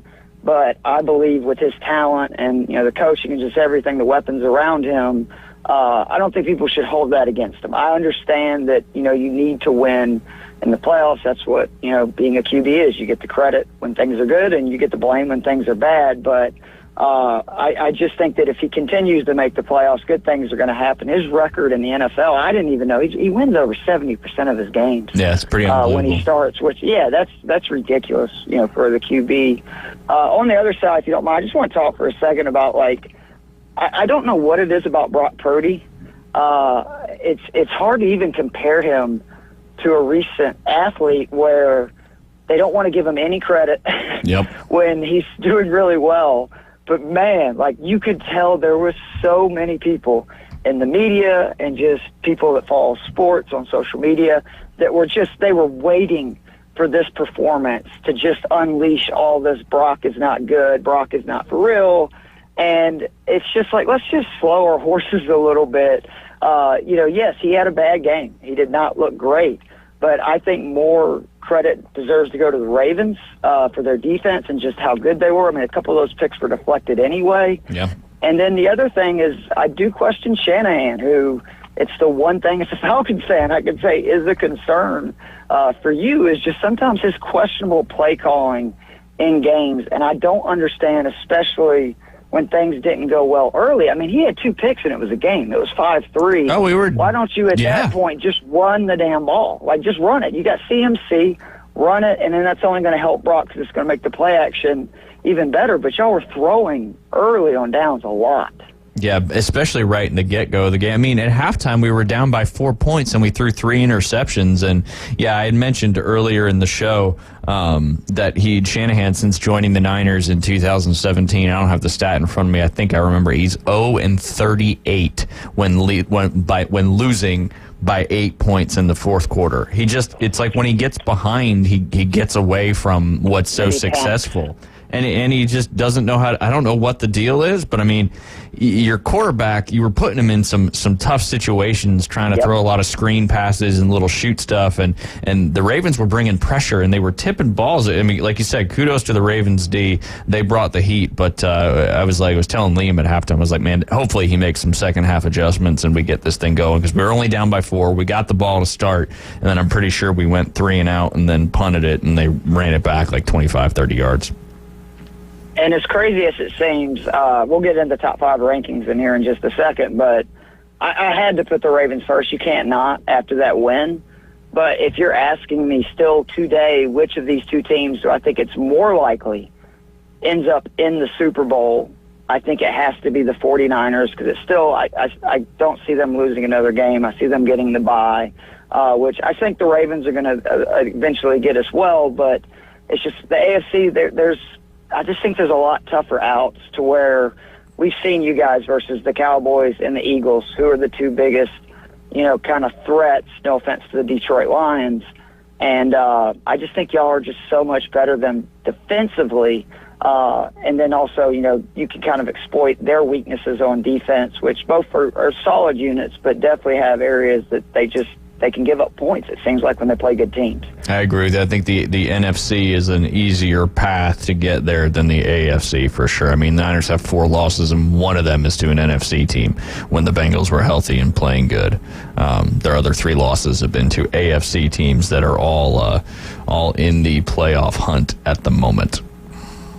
So you want to do the top 5 rankings then? Yeah. We've been doing this. All right, so again, this is just the top 5 teams that we think, as of today, is most likely to win the Super Bowl. If I'm being honest with myself, I probably should have the 49ers here. I just felt like people would be going, Keith, you're an idiot because they just got beat in their building by this Ravens team.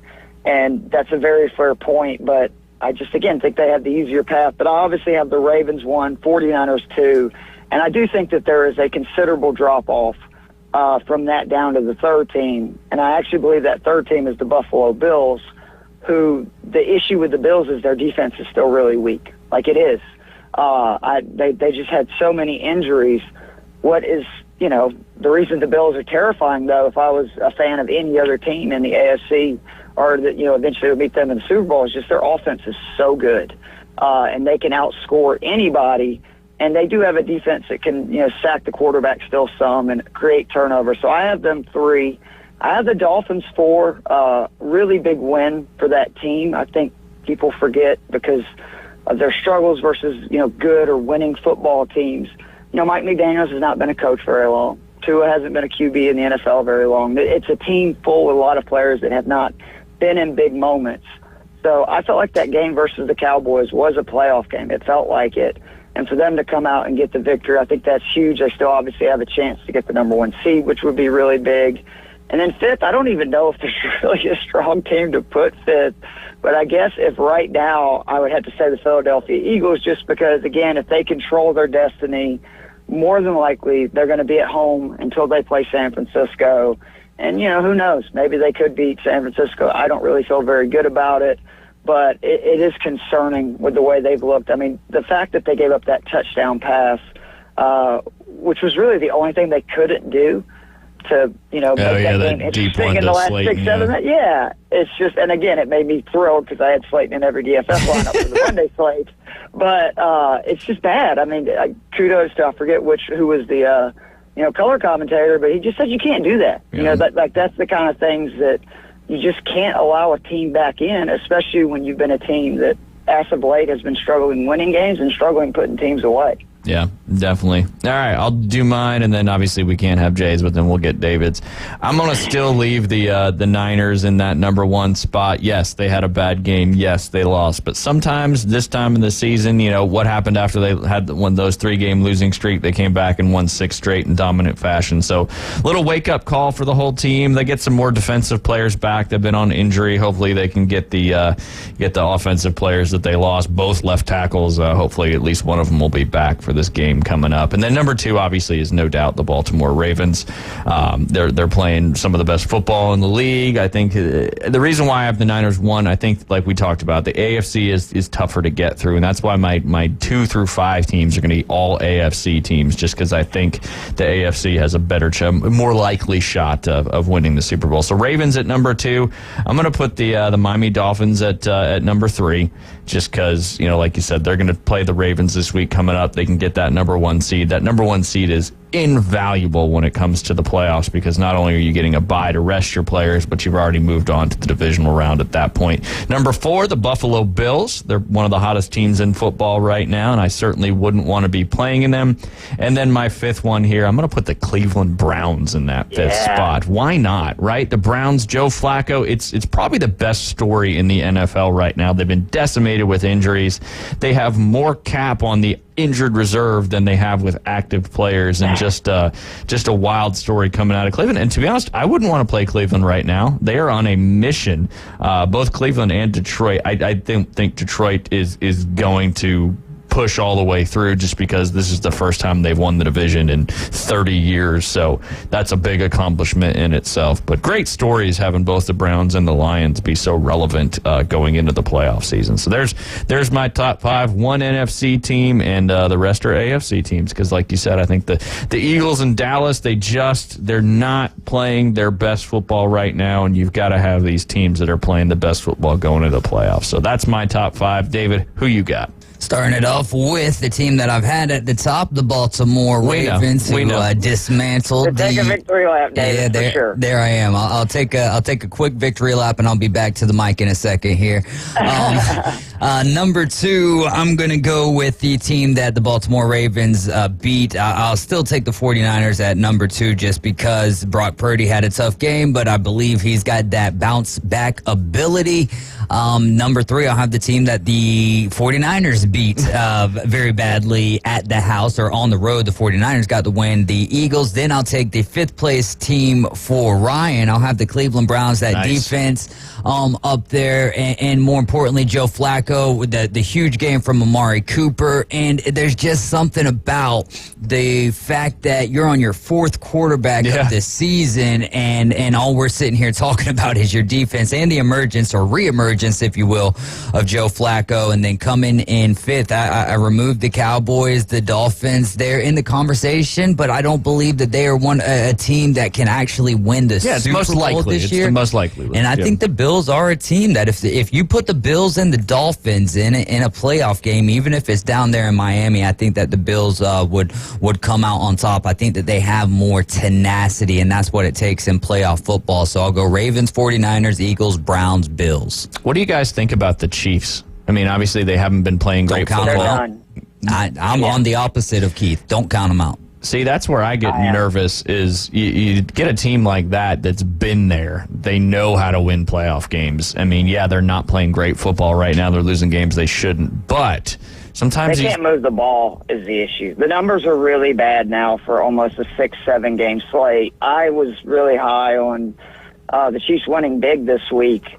And to be honest, it was shocking. So was Jay. That against the Raiders, they just can't move the ball. I mean, they have receivers that can't catch. I don't know if it's Kelsey's injured or, or maybe he's just starting to go on the downside, but he's not the same player he was. And it would be one thing if Pacheco was 100%. I'd feel a lot better about that because I think he's a good back. But if they don't have him 100%, he's probably going to miss this week. He's dealing with other injuries. I just, I with all due respect to the Chiefs and everything they are, so much about them has been being able to make plays on offense when they need to, and we're going on now like almost 2 months of them just not being able to do that. Like when they really need a drive, they can't do it, and they're just not consistently moving the ball. Yeah, it's going to be interesting. And so let me ask you guys this. If the playoffs started this week, it would be Chiefs and Bills playing in Arrowhead. Who would win that football game? I just don't see how they keep up scoring-wise with the Bills. The Bills scored like 20 points in their last game. I would take the Chiefs. There you go. Well, maybe it'll happen. Maybe it will happen. We'll talk about all the playoff scenarios, if not later today, then tomorrow. All right, Keith. We'll say, though, that was a Bills game on 4 days, which Thursday games I always throw off the window. That's fair. That is 1,000,000% fair. It's really difficult, to they're just crapshoots. I had to have some quip to come at you. No. I'll probably eat those words. I know that. Patrick Mahomes is definitely the best QB in the league, and Andy Reid is arguably the best coach. So my eyes, like what I've seen, because I've seen a lot of Chiefs, I can't believe how bad they are offensively. Yeah, and it's not just like, a lot of it has been, the receivers. Well, Patrick Mahomes gift wrapped that game for the Raiders, especially with Jack Jones. So that's a great point. And I'll say this too, I think that the Chiefs would win, but if you're asking me who I'm rooting for, that changes tremendously. I would definitely take the Bills. Yeah, there's two things there. There's a good chance we're going to have a insane, potential Super Bowl matchup. I mean, there's just so many franchises with real tortured paths that, they really are. They're 2-3 wins away from, getting their team to a place that, like, Browns and Lions fans thought they'd never be. I'm sure Bills fans, obviously they had the 4 in a row, but that's been 3 decades ago. And just kind of to show what it means to the Lions, the other two DFS gurus, and I do mean gurus on Fantasy Six-Pack, Dave Eddy and Chris Robin are both huge Lions fans, and they were texting me that they were crying tears of joy that their team won a division. It had been 30 years, and as a Falcons fan, as tortured as our past is, at least I can say it hasn't been 30 years since we won a division, so I completely understand how they feel. I'm really happy, for them and Cleveland fans and stuff. They deserve this because they show out even though their teams are garbage. There's almost like a little I don't want to say shift going on this year with some new names in the mix and some of the names that have always been there in the last 5 or 6 years. Not saying they're not going to be there, but this year just feels a little bit different to me than everything else, and I don't know if that's good or bad. Might be the end of the world, though, if we get a Browns-Lions Super Bowl. That would be wild.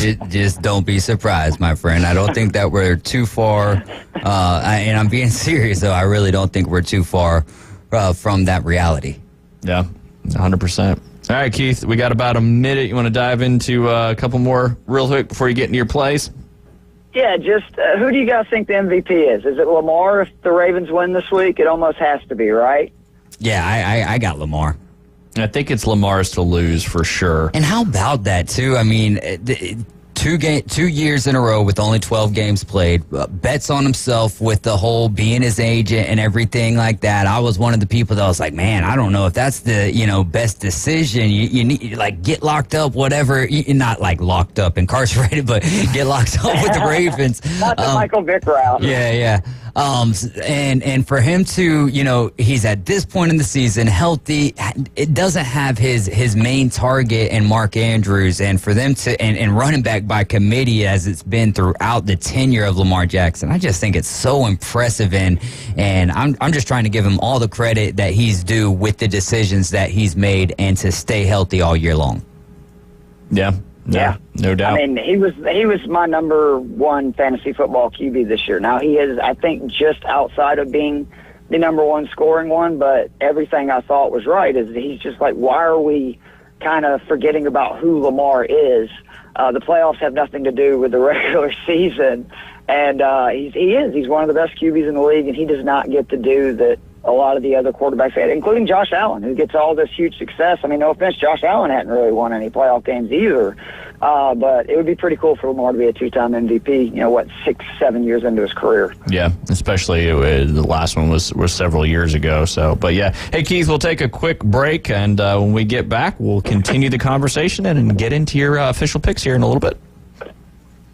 All right, you're listening to the Inside Drive live here on ESPN Northwest Florida. We'll be right back. ESPN Northwest Florida has the real local fishing report. Hi, this is Tim from Bay Breeze Bait and Tackle. Join me every Friday at 4:20 during the afternoon Underdogs. It's accurate, detailed content from local anglers, plus fishing updates on Saturday and Sunday morning right when you hit the water. Advice and stories from local anglers. Tune into the Bay Breeze Bait and Tackle Fishing Report, exclusively on ESPN Northwest Florida. Good afternoon. This is Joanna with your latest forecast on ESPN Northwest Florida. The remainder of the day, mostly cloudy and a temperature of 61 with wind 3 to 7 miles per hour out of the west-southwest. Clouds tonight, a light breeze and warm near 54. Partly sunny and 59 tomorrow. 52 and mostly sunshine with a gentle breeze Friday. Saturday, mostly sunshine and a temperature about the same at 54. This is your Wednesday's weather brought to you by Earthworks of Northwest Florida. Thank you for keeping that dial at ESPN Northwest Florida. Rely on it. Bill Bird Kia is giving you holiday savings during the season of giving back. Take your next holiday adventure in a brand new Kia. Now offering 1.9% APR up to 48 months on the purchase of a new 2023 Kia Sorento. You'll get the perfect balance of comfort, safety, and technology. Bill Bird Kia is the home of the 20-year, 200,000-mile warranty. Stop by and see us at 2435 East 15th Street. Or anytime at Bill Bird Kia, PanamaCity.com. We'll treat you like family and give you the peace of mind you can trust. Offer from Kia Finance America for the purchase of a new 2023 Kia Sorento with $2,165 per month per $1,000 financed at 48 months. Quality's limited. No down payment required. Cannot be combined with other finance offers. The 20-year, 200,000-mile warranty is a Bill Bird Kia warranty. See dealer for complete details. Offer for well-qualified buyers. Must take delivery from dealer stock through 1/2/24. For the Inside Drive with Ryan Mulvey and Jay Henley. This man is destroying golf. Broadcasting live from the Bill Kramer Chevrolet Buick GMC and Kramer Marine and Outdoor Studios. You may be right, but our ratings are up and we're attracting new youthful sponsors. ESPN Northwest Florida.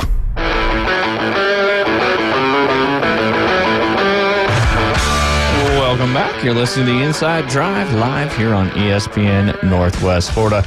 On the line with Keith Fleming. Keith, you want to finish the MVP talk, or you want to jump into your Inside Drive action? I'll get right into the DFS plays, but real quickly, I want to, tell my wife I'm very proud of her. She had a heartbreaking loss in the ESPN Northwest Florida Inside Drive League. Had a 19-point lead going into the final game with Brock Purdy versus CMC and the kicker for the Ravens, and ended up losing by 9 points as Brock scores 2.4 points. So just a really tough loss. She is the most into fantasy football, I felt like, she's been all year, because she was second-guessing herself, kind of cussing Brock Purdy a little bit, which we've all done to, our best player when they have a bad week, which is unfair, but it's just the way it is.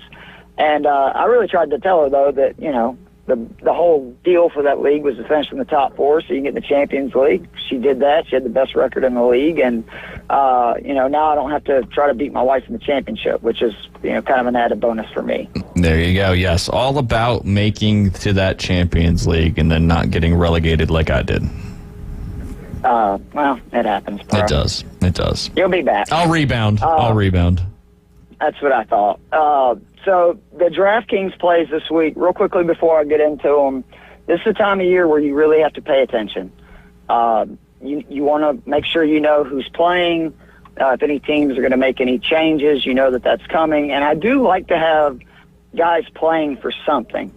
I just think it makes a difference when the team is motivated. It's more likely that they're going to do well. So you just want to pay attention to all that. But I'll, again, give it expensive, median, and value play for each position. Let's start at QB. It looks like C.J. Stroud's going to be back this week. Like him a lot at 7,100 versus Tennessee. We know he's missed the last 2 games with a concussion.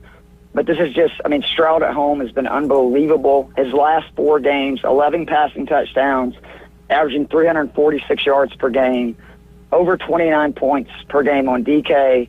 And I know the Titans are 13th versus the pass on DK, but if you look at the QBs they've played, their schedule is up there with the Atlanta Falcons, where they have not played very many good QBs. And the ones that they have done really well, like Baker, Lamar, T-Law, all had good days versus them. The Texans need this win, and I think C.J. Stroud is that guy. And obviously make sure he's cleared, but if he is, I think he's a real value at 7,100 with how good he's been indoors. The median play, Kyler Murray, 6,300, probably my favorite play at QB this week, because I can stack him with Trey McBride for just 12,200, leaving you, almost 80% of your salary left. Anyone who's watched the Eagles defense and secondary, you shouldn't be afraid of them. And, Murray still uses both with his legs and his arm. He's had at least 20 rushing yards in each game that he's played this season, 30 yards or more in 4 or 6. That is just 3 points. And he's thrown a touchdown in 5 straight. So I really like that play. There's a lot of options at value that I actually like for cash this week. If for some reason Brock Purdy doesn't play, we've seen Washington's defense. I would absolutely not be afraid of playing Sam Darnold at 5,100. Love even more if Tyrod Taylor plays for the Giants versus the Rams. He would only be 4,600, and you could stack him with Darius Slayton, who, and we're talking about a little bit for under 10K. But because I don't know if either of those guys are going to start, they're saying in Pittsburgh Mason Rudolph will start for them. He's only 5,000 at Seattle. Scored 20 points last week versus, honestly, a good Bengals defense. Threw for 290 and 2 touchdowns. Seattle's 20th versus QBs on DK. So that's the official pick, but I would pay attention to Tyrod Taylor or Darnold if they end up getting the start. The running back, expensive. If you're playing cash this week, you have to just figure out a way to get CMC in your lineup. 9,600 at Washington. He's the most expensive player on the slate, but, man, is he well worth it. If you watched Washington last week, Breece Hall, who is a really good running back, but he's not CMC, he had 180 yards total offense, a couple of touchdowns, 12 receptions, and CMC scored 20 points or more in 8 of 9 on DK, 100 yards rushing in 4 of his last 5. 5+ receptions in 6 of 8, 7 touchdowns in his last 5 games. you just have to find a way to play him. You have to make, if you're doing cash games, let other people make the mistake of not playing him. I had a really good Monday slate, and one of the main reasons was because I was like, I'm putting CMC in. He's I know the Ravens have a good run defense, but it's CMC. The volume's going to be there. He's going to be a big part of it. He had a huge game, scored 28.1 points. And San Francisco needs these wins. So I see them probably relying on CMC more than they have in recent games. The median, Chuba Hubbard, 5,800 at Jacksonville. Volume is king in cash. Dave Eddy kind of trademarked that saying. He's had 86 rush attempts in his last 4, at least 18 in each of those games. He scored double-digit points on DK in 5 straight, touchdown in 3 of 5, and Jacksonville's defense and just team is reeling. The value, Zamir White, 5,100 at Indy. There's a chance Jacob is back, but I have a feeling either way, White has earned a role the rest of the way. If Jacobs does not play, Zamir White will be in every lineup I have. Back-to-back games with 17.5 points scored on DK, 39 carries for 214 yards and a touchdown. That's over 5.4 yards per carry. The wide receiver position, again, because I have CMC, I didn't give any of the other, really expensive guys. I don't think anybody any higher than what I'm going to give right now. And Nico Collins, 7,200 versus Tennessee. His last 2 games with Stroud, without Tank Dell, who we know is out for the season, 21 targets, 16 receptions, 295 yards receiving, 2 touchdowns. That's 63.5 points on DK. Titans are 28th versus wide receivers on DraftKings. And Collins, 26.4 points or more with Stroud in 4 of 7 home games this year.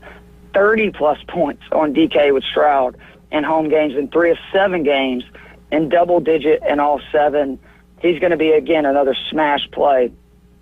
Median, George Pickens, 5,300, go Dogs at Seattle. He had a ton of adversity and just drama surrounding him coming into that game last week, and he delivered 4 catches, 195 yards, 2 touchdowns. The big thing for me is it looks like Rudolph's going to play, and 2 of his 3 biggest air yard totals have came in games without Matt Canada calling plays, which that's not going to happen this week, and without Kenny Pickett at QB the last 2 weeks. So if they're going to air it out more, that's really good for George Pickens, especially against a Seattle defense that has issues with covering, athletic wide receivers down the field. The value, Darius Slayton, 3,400 versus the Rams, played a huge role in winning me money Monday. Got a little lucky, obviously, with that long touchdown, but hey, they all count the same. 3 double-digit point games in his last 5. He's hit 5.5 times his salary in 2 of his last 5, and I like this play so much more if Taylor's at quarterback. But if he's not, 2 of the 3 double-digit games came with Tommy Cutlets at QB. The Rams' offense has been so good lately. I expect them to score in New York, meaning the Giants are going to be down and throwing, so I really like the value of him at 3,400. The tight end, expensive, again, another guy that you just might as well go ahead and spend on him. It's Trey McBride, 5,900 at Philly. I've been saying, me and Joe Matz have on our show, that until he hits 6,000 on DK, we're just going to kind of blind play him. 9 points or more in 6 straight, 20 points or more on DK in 4 of 7, 72 targets his last 8 games, 8 or more in 4 straight, 5-plus receptions in 6 straight games. You're getting a number 1 wide receiver at 5,900. So just take away the position and look at it that you're getting somebody who is the number 1 passing option against a defense that really struggles not only versus tight ends, but just versus the pass in general. I think it's a smash play. The median, I'll probably catch fire as I say this, but Kyle Pitts, 4,100 at Chicago. Pitts just more involved with Heineke than he is with Ritter. At least 3 receptions in each game that Heineke started. Averaged over 5 targets in those games, and the Bears are 27th versus tight ends on DK. The value, another really cheap play that I like this week is Chigo Okonkwo, 3,600 at Houston. He's a guy that I really like this year for fantasy and have been disappointed because he was so good down the stretch last year. He's a real mismatch in the passing game, but he's coming on. He's had 3-plus receptions in 5 straight, 26 targets in those 5 games. And after scoring 8.5 to 9.9 points in 3 of his last 4 going into last week, he finally had that breakout game, 6 catches, 63 yards, a touchdown. And if you've been listening to me on the show, you know Houston can't cover tight ends. They allow over 9 targets 2 tight ends per game, over 6 receptions per. And again, I think C.J. Stroud, if he plays, is going to have this Texans offense humming again, meaning Titans down, they're throwing. That is good for Okonkwo. All right, the flex, expensive. Give me Jonathan Taylor, 7,300 versus Vegas. He's had double-digit points in his last 7 games through this kind of scattered season between his contract dispute and then the injuries. He's had 15 carries or more in 6 straight, 4 rushing touchdowns in his last 3 games. Big thing, 14 red zone carries in the last 3. And I just feel like he's going to have a monster game before the season ends. And Las Vegas is probably his best chance for that to happen. They're 22nd versus running backs on DK, and you can really run on them. The medium play, one of those weapons for Lamar Jackson, Zay Flowers, 5,600 versus Miami. Really quietly, because I didn't even realize this, he scored 20-plus points on DK in 3 of his last 4. He tied his season high in receptions versus the Niners on Monday night with 9 and had a season high in targets of 13. He's now scored a touchdown in 3 or 4 games. And the Ravens passing game is just going to be asked to carry more of the load with Keaton Mitchell done for the season. And that was very apparent last week. And the production that he had, and also just the amount of targets being the highest he's had all season. And the big thing is Miami, a very good run defense. They are in the top 10 in pretty much every metric against the run. They're 5th on DraftKings in points allowed. But they're 18th versus receivers, and that was where you can really kind of hurt them. CeeDee Lamb had a big game last week, so I like that play. And then the value closing it out, Demarcus Robinson, 4,600 at the Giants, 13.6 points or more and 4 straight on DK. He scored a touchdown in all 4 of those games, 24 targets in that span, so that's averaging 6 targets per, 2 or more receptions in 6 straight, 15 receptions just in those last 4 games. Averaging 16 points per game on DK during that stretch. He's hit the 3 times his price number in 4 straight. We love that for cash. And he's just becoming a real weapon and a Rams offense that when all their guys are healthy, they are scary. Like when they have Puka, Kupp, Kyron Williams, and I mean now you can say Demarcus Robinson, these guys are just putting up points at will. And if you're an opposing defense facing the Rams, the priority is going to be to stop Kupp, Kyron Williams, and Puka. I don't even know if that's the order anymore, but all 3 of those good weapons, and that leaves a really good role for Robinson to kind of carve out and get the scraps. And I think that can continue again at the Giants this week. Yeah, I'm going to ask you a selfish question, Keith, for my Bay Point League. All right. Flex position, George Pickens, Robinson, or Cortland Sutton? So this would be one of those questions where I think people get frustrated with me sometimes, but this is the way I look at these things. If you feel like that your team is better and you just need the floor game, I would go Cortland Sutton without blinking. Gotcha. If you think you need, maybe one guy to go off to have a good chance to win the matchup, I do like Pickens' upside versus Seattle because it's just he is a big play guy, and anybody who watches Kenny Pickett, no offense, he can't really throw the ball down the field. Mason Rudolph is much better at throwing the ball down the field, and we kind of saw that, again last week. So I would lean Pickens if you need the upside game, but if you feel good about your team, I mean, Sutton scored a touchdown, like 7 of his last 8 games or something ridiculous? Yeah, until last week because he got a concussion. Yeah, so I mean, but I understand that, but still, yeah, you just see he gets the consistent volume. Like, he's going to score 8 points, pretty much no matter what. So if you're not, thinking you really need help to win that matchup, I would probably stick with him. Yeah, that's basically how I have it right now. Yeah, it's a tricky one, and then the emergence of Robinson, or you were kind of talking about that, and I was like, interesting. But again, that's more of an upside thing than a safer floor play. All right, I'm going to switch to the tight end position. Your boy Kyle Pitts, Cole Kmet, or Isaiah Likely? I actually think I would go Cole Kmet here. The Falcons can't cover tight ends. If you look at, especially athletic ones, that Cole Kmet for sure falls in that category, I could see him having a really big day. And we're actually pretty good versus number 1 receivers. And we know that basically there's 2 guys that are going to catch a majority of Justin Fields' passes, and that's DJ Moore and Cole Kmet. And the Falcons' defense has been good against the run. I mean, they did it again. I have to give them credit. I expected Jonathan Taylor to really run on us last week, and he didn't. So I think the Bears are going to have a little bit of a hard time running the ball, meaning they're going to throw more. And I actually think Cole Kmet is probably the safest play and also has the most upside. Yeah, it's that kind of thing. It's the safe play because the rest of the teams is pretty good. So, but Keith, just remind everybody you're here with us every Wednesday. We'll be back next Wednesday. But remind everybody to go find all your awesome information. Well, I really appreciate it. You can find me at Keith Fleming on Twitter/X. That's KeithFlemming.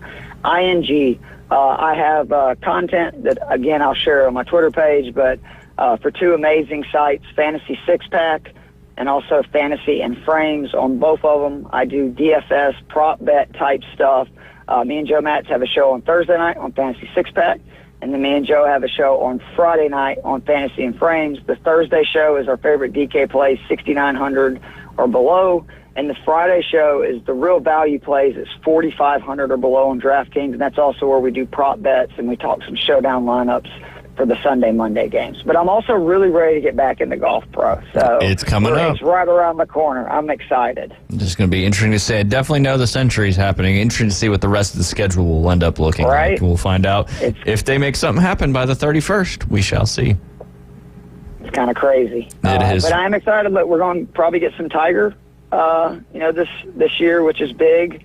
I liked what I saw out of him and the father-son, and I just kind of can't wait to see what happens with Ludwig Aberg, because I think that we may have the next big thing in golf getting ready to just unleash on the tour. When you look what he did basically in the last calendar year when he wasn't even a pro for the entire year, and he won an event on both tours and was a huge part in winning a Ryder Cup. Unbelievable. What a first year. Never even played in a major before.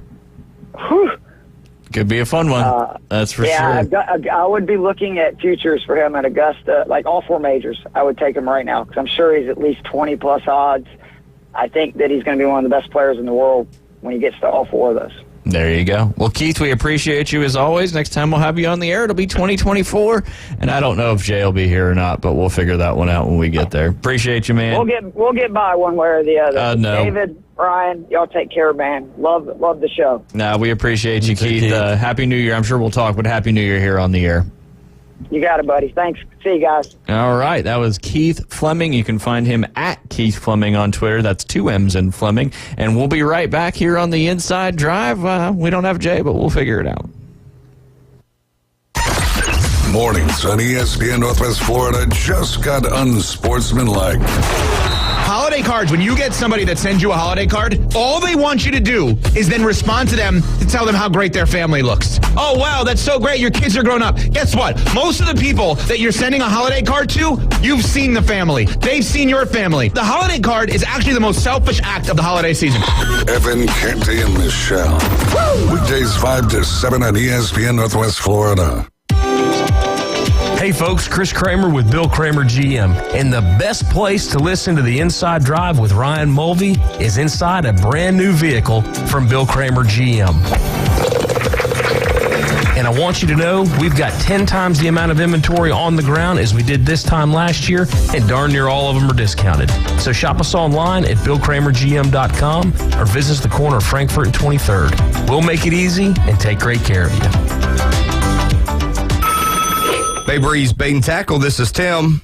Do y'all sell bait? Yes, we seasonally stock live shrimp, live bull minnows, live sand fleas, live fiddler crabs, earthworms, night crawlers, crickets. We also stock frozen shrimp, sand fleas, mullet, squid, pre-rigged ballyhoo, bonita, stingray, cigar minnows, Boston mackerel, Spanish mackerel, and a few other miscellaneous baits. It's worth the drive to buy premium locally sourced bait from Bay Breeze Bait and Tackle, located directly off Highway 98 on the west end of Panama City Beach. Mid-South Lumber, where they treat you like family. Locally owned and serving the residents of Bay County for over 45 years. See Mid-South Lumber for all of your DIY projects, including windows, doors, siding, lumber, and millwork. Are you building a new home? Bring your contractor in to Mid-South Lumber and meet with a member of their sales team to discuss your framing, siding, windows, and doors. Mid-South Lumber, the biggest little lumber yard in Panama City. 717 West 11th Street. And now the Inside Drive with Ryan Mulvey. We're gonna have a talk. Tell me what you know. Broadcasting from the Bill Kramer Chevrolet Buick GMC and Kramer Marine Outdoor Studios. It's a frantic noise. ESPN, Northwest Florida.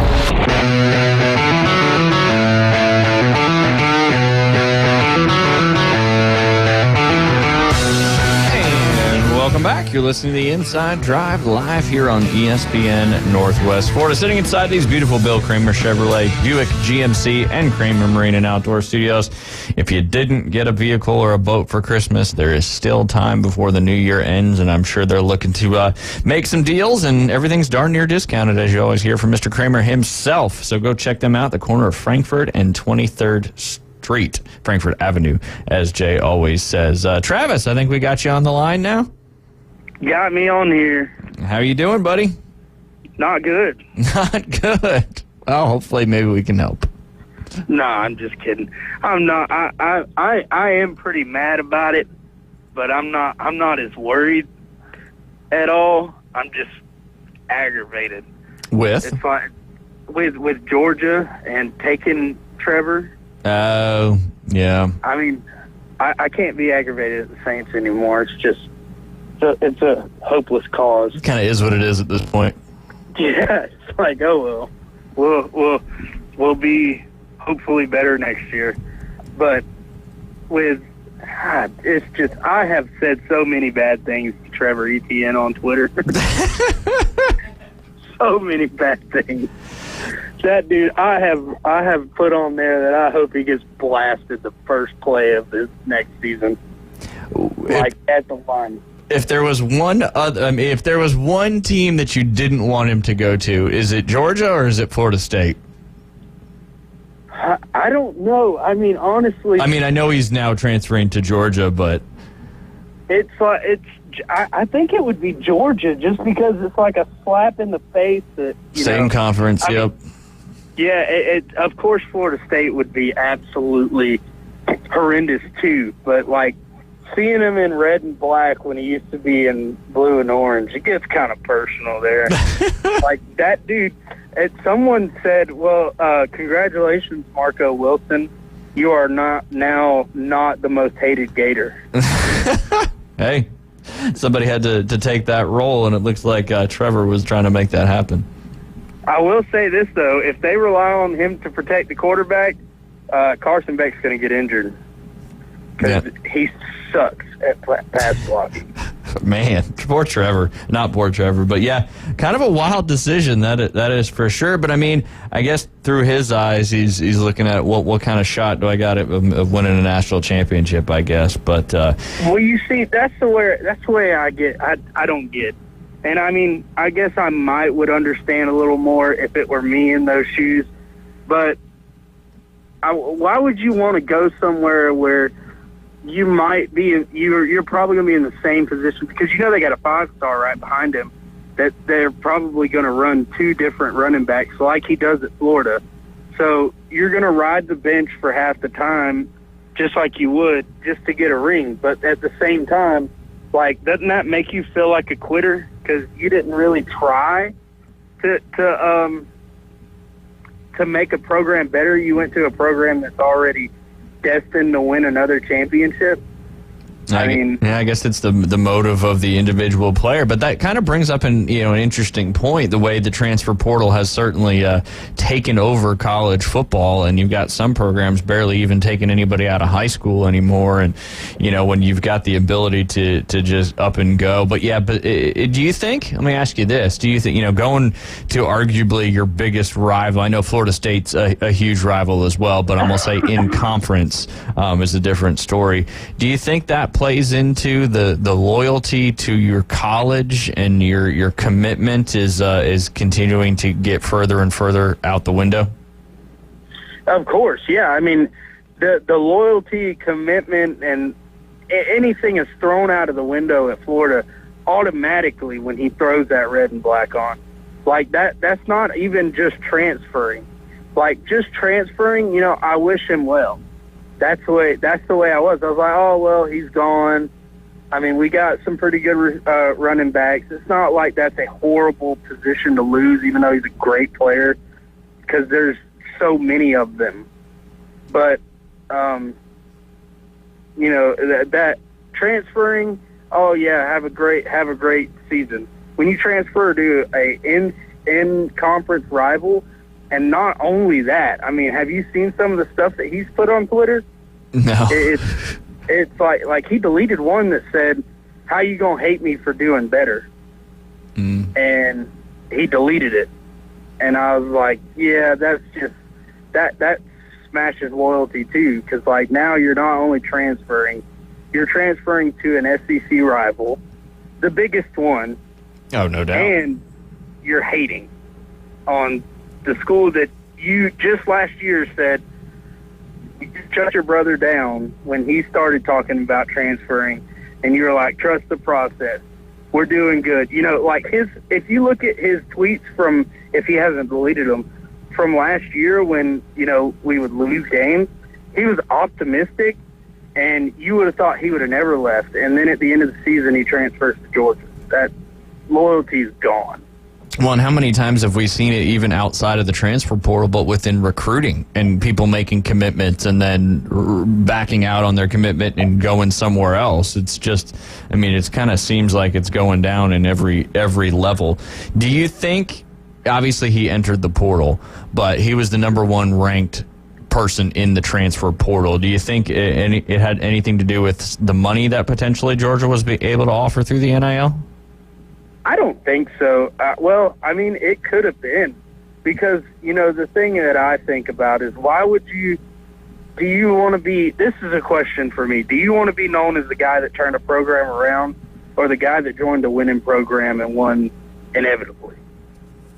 And I would, you know, anybody would say turn the program around. So I think that he's, I think he got offered a pretty good amount of money, and that's where he went.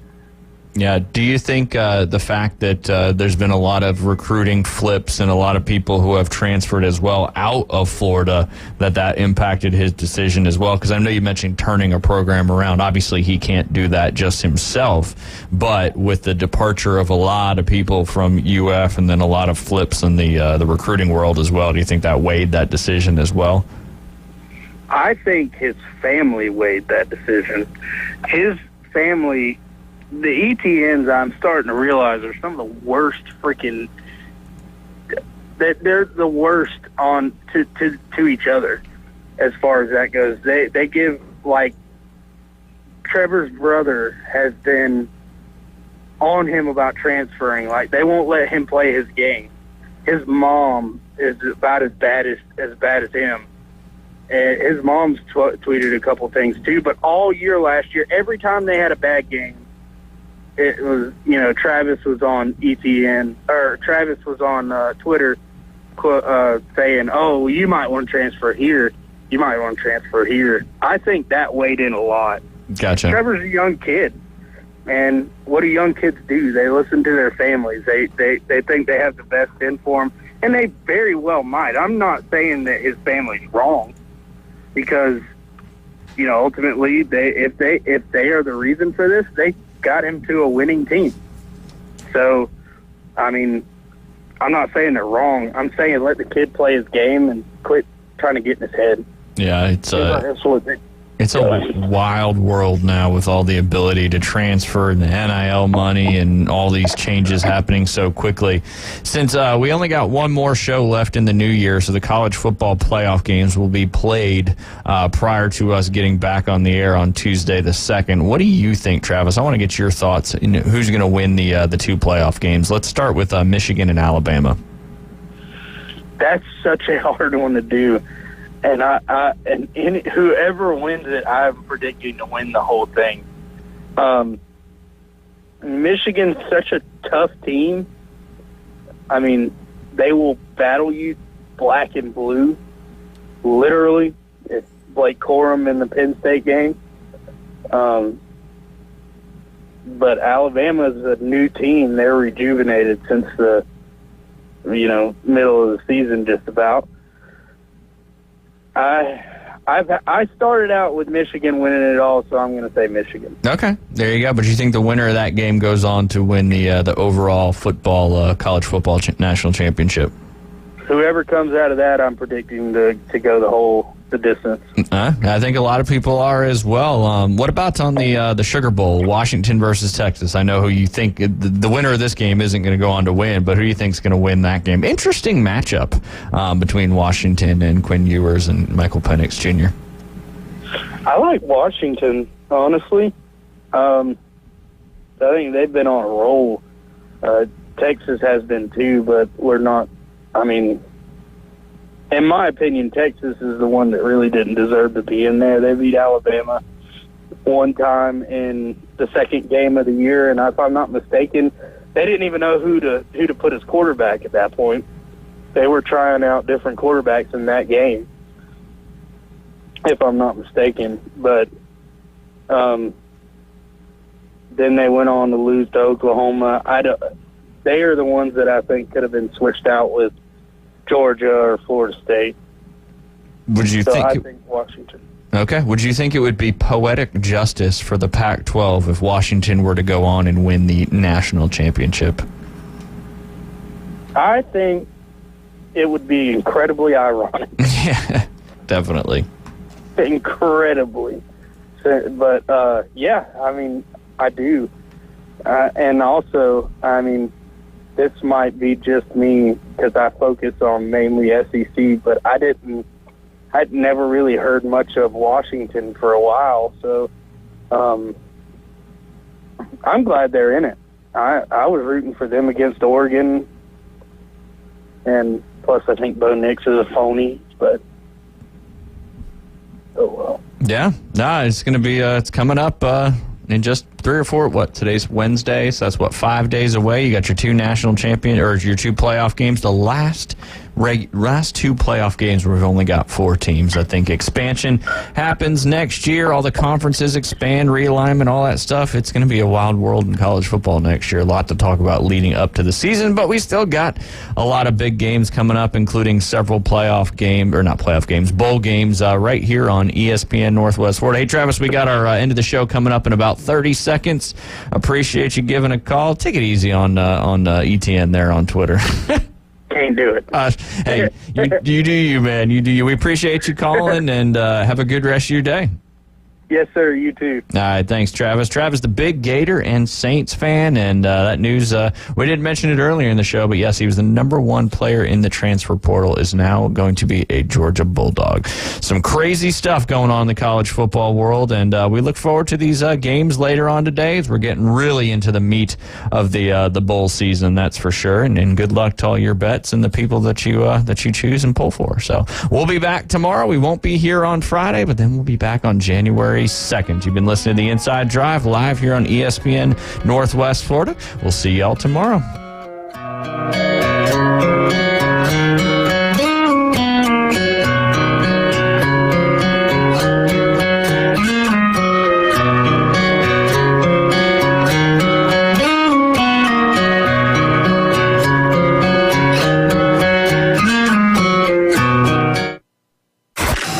ESPN Northwest Florida. We're taking the inside.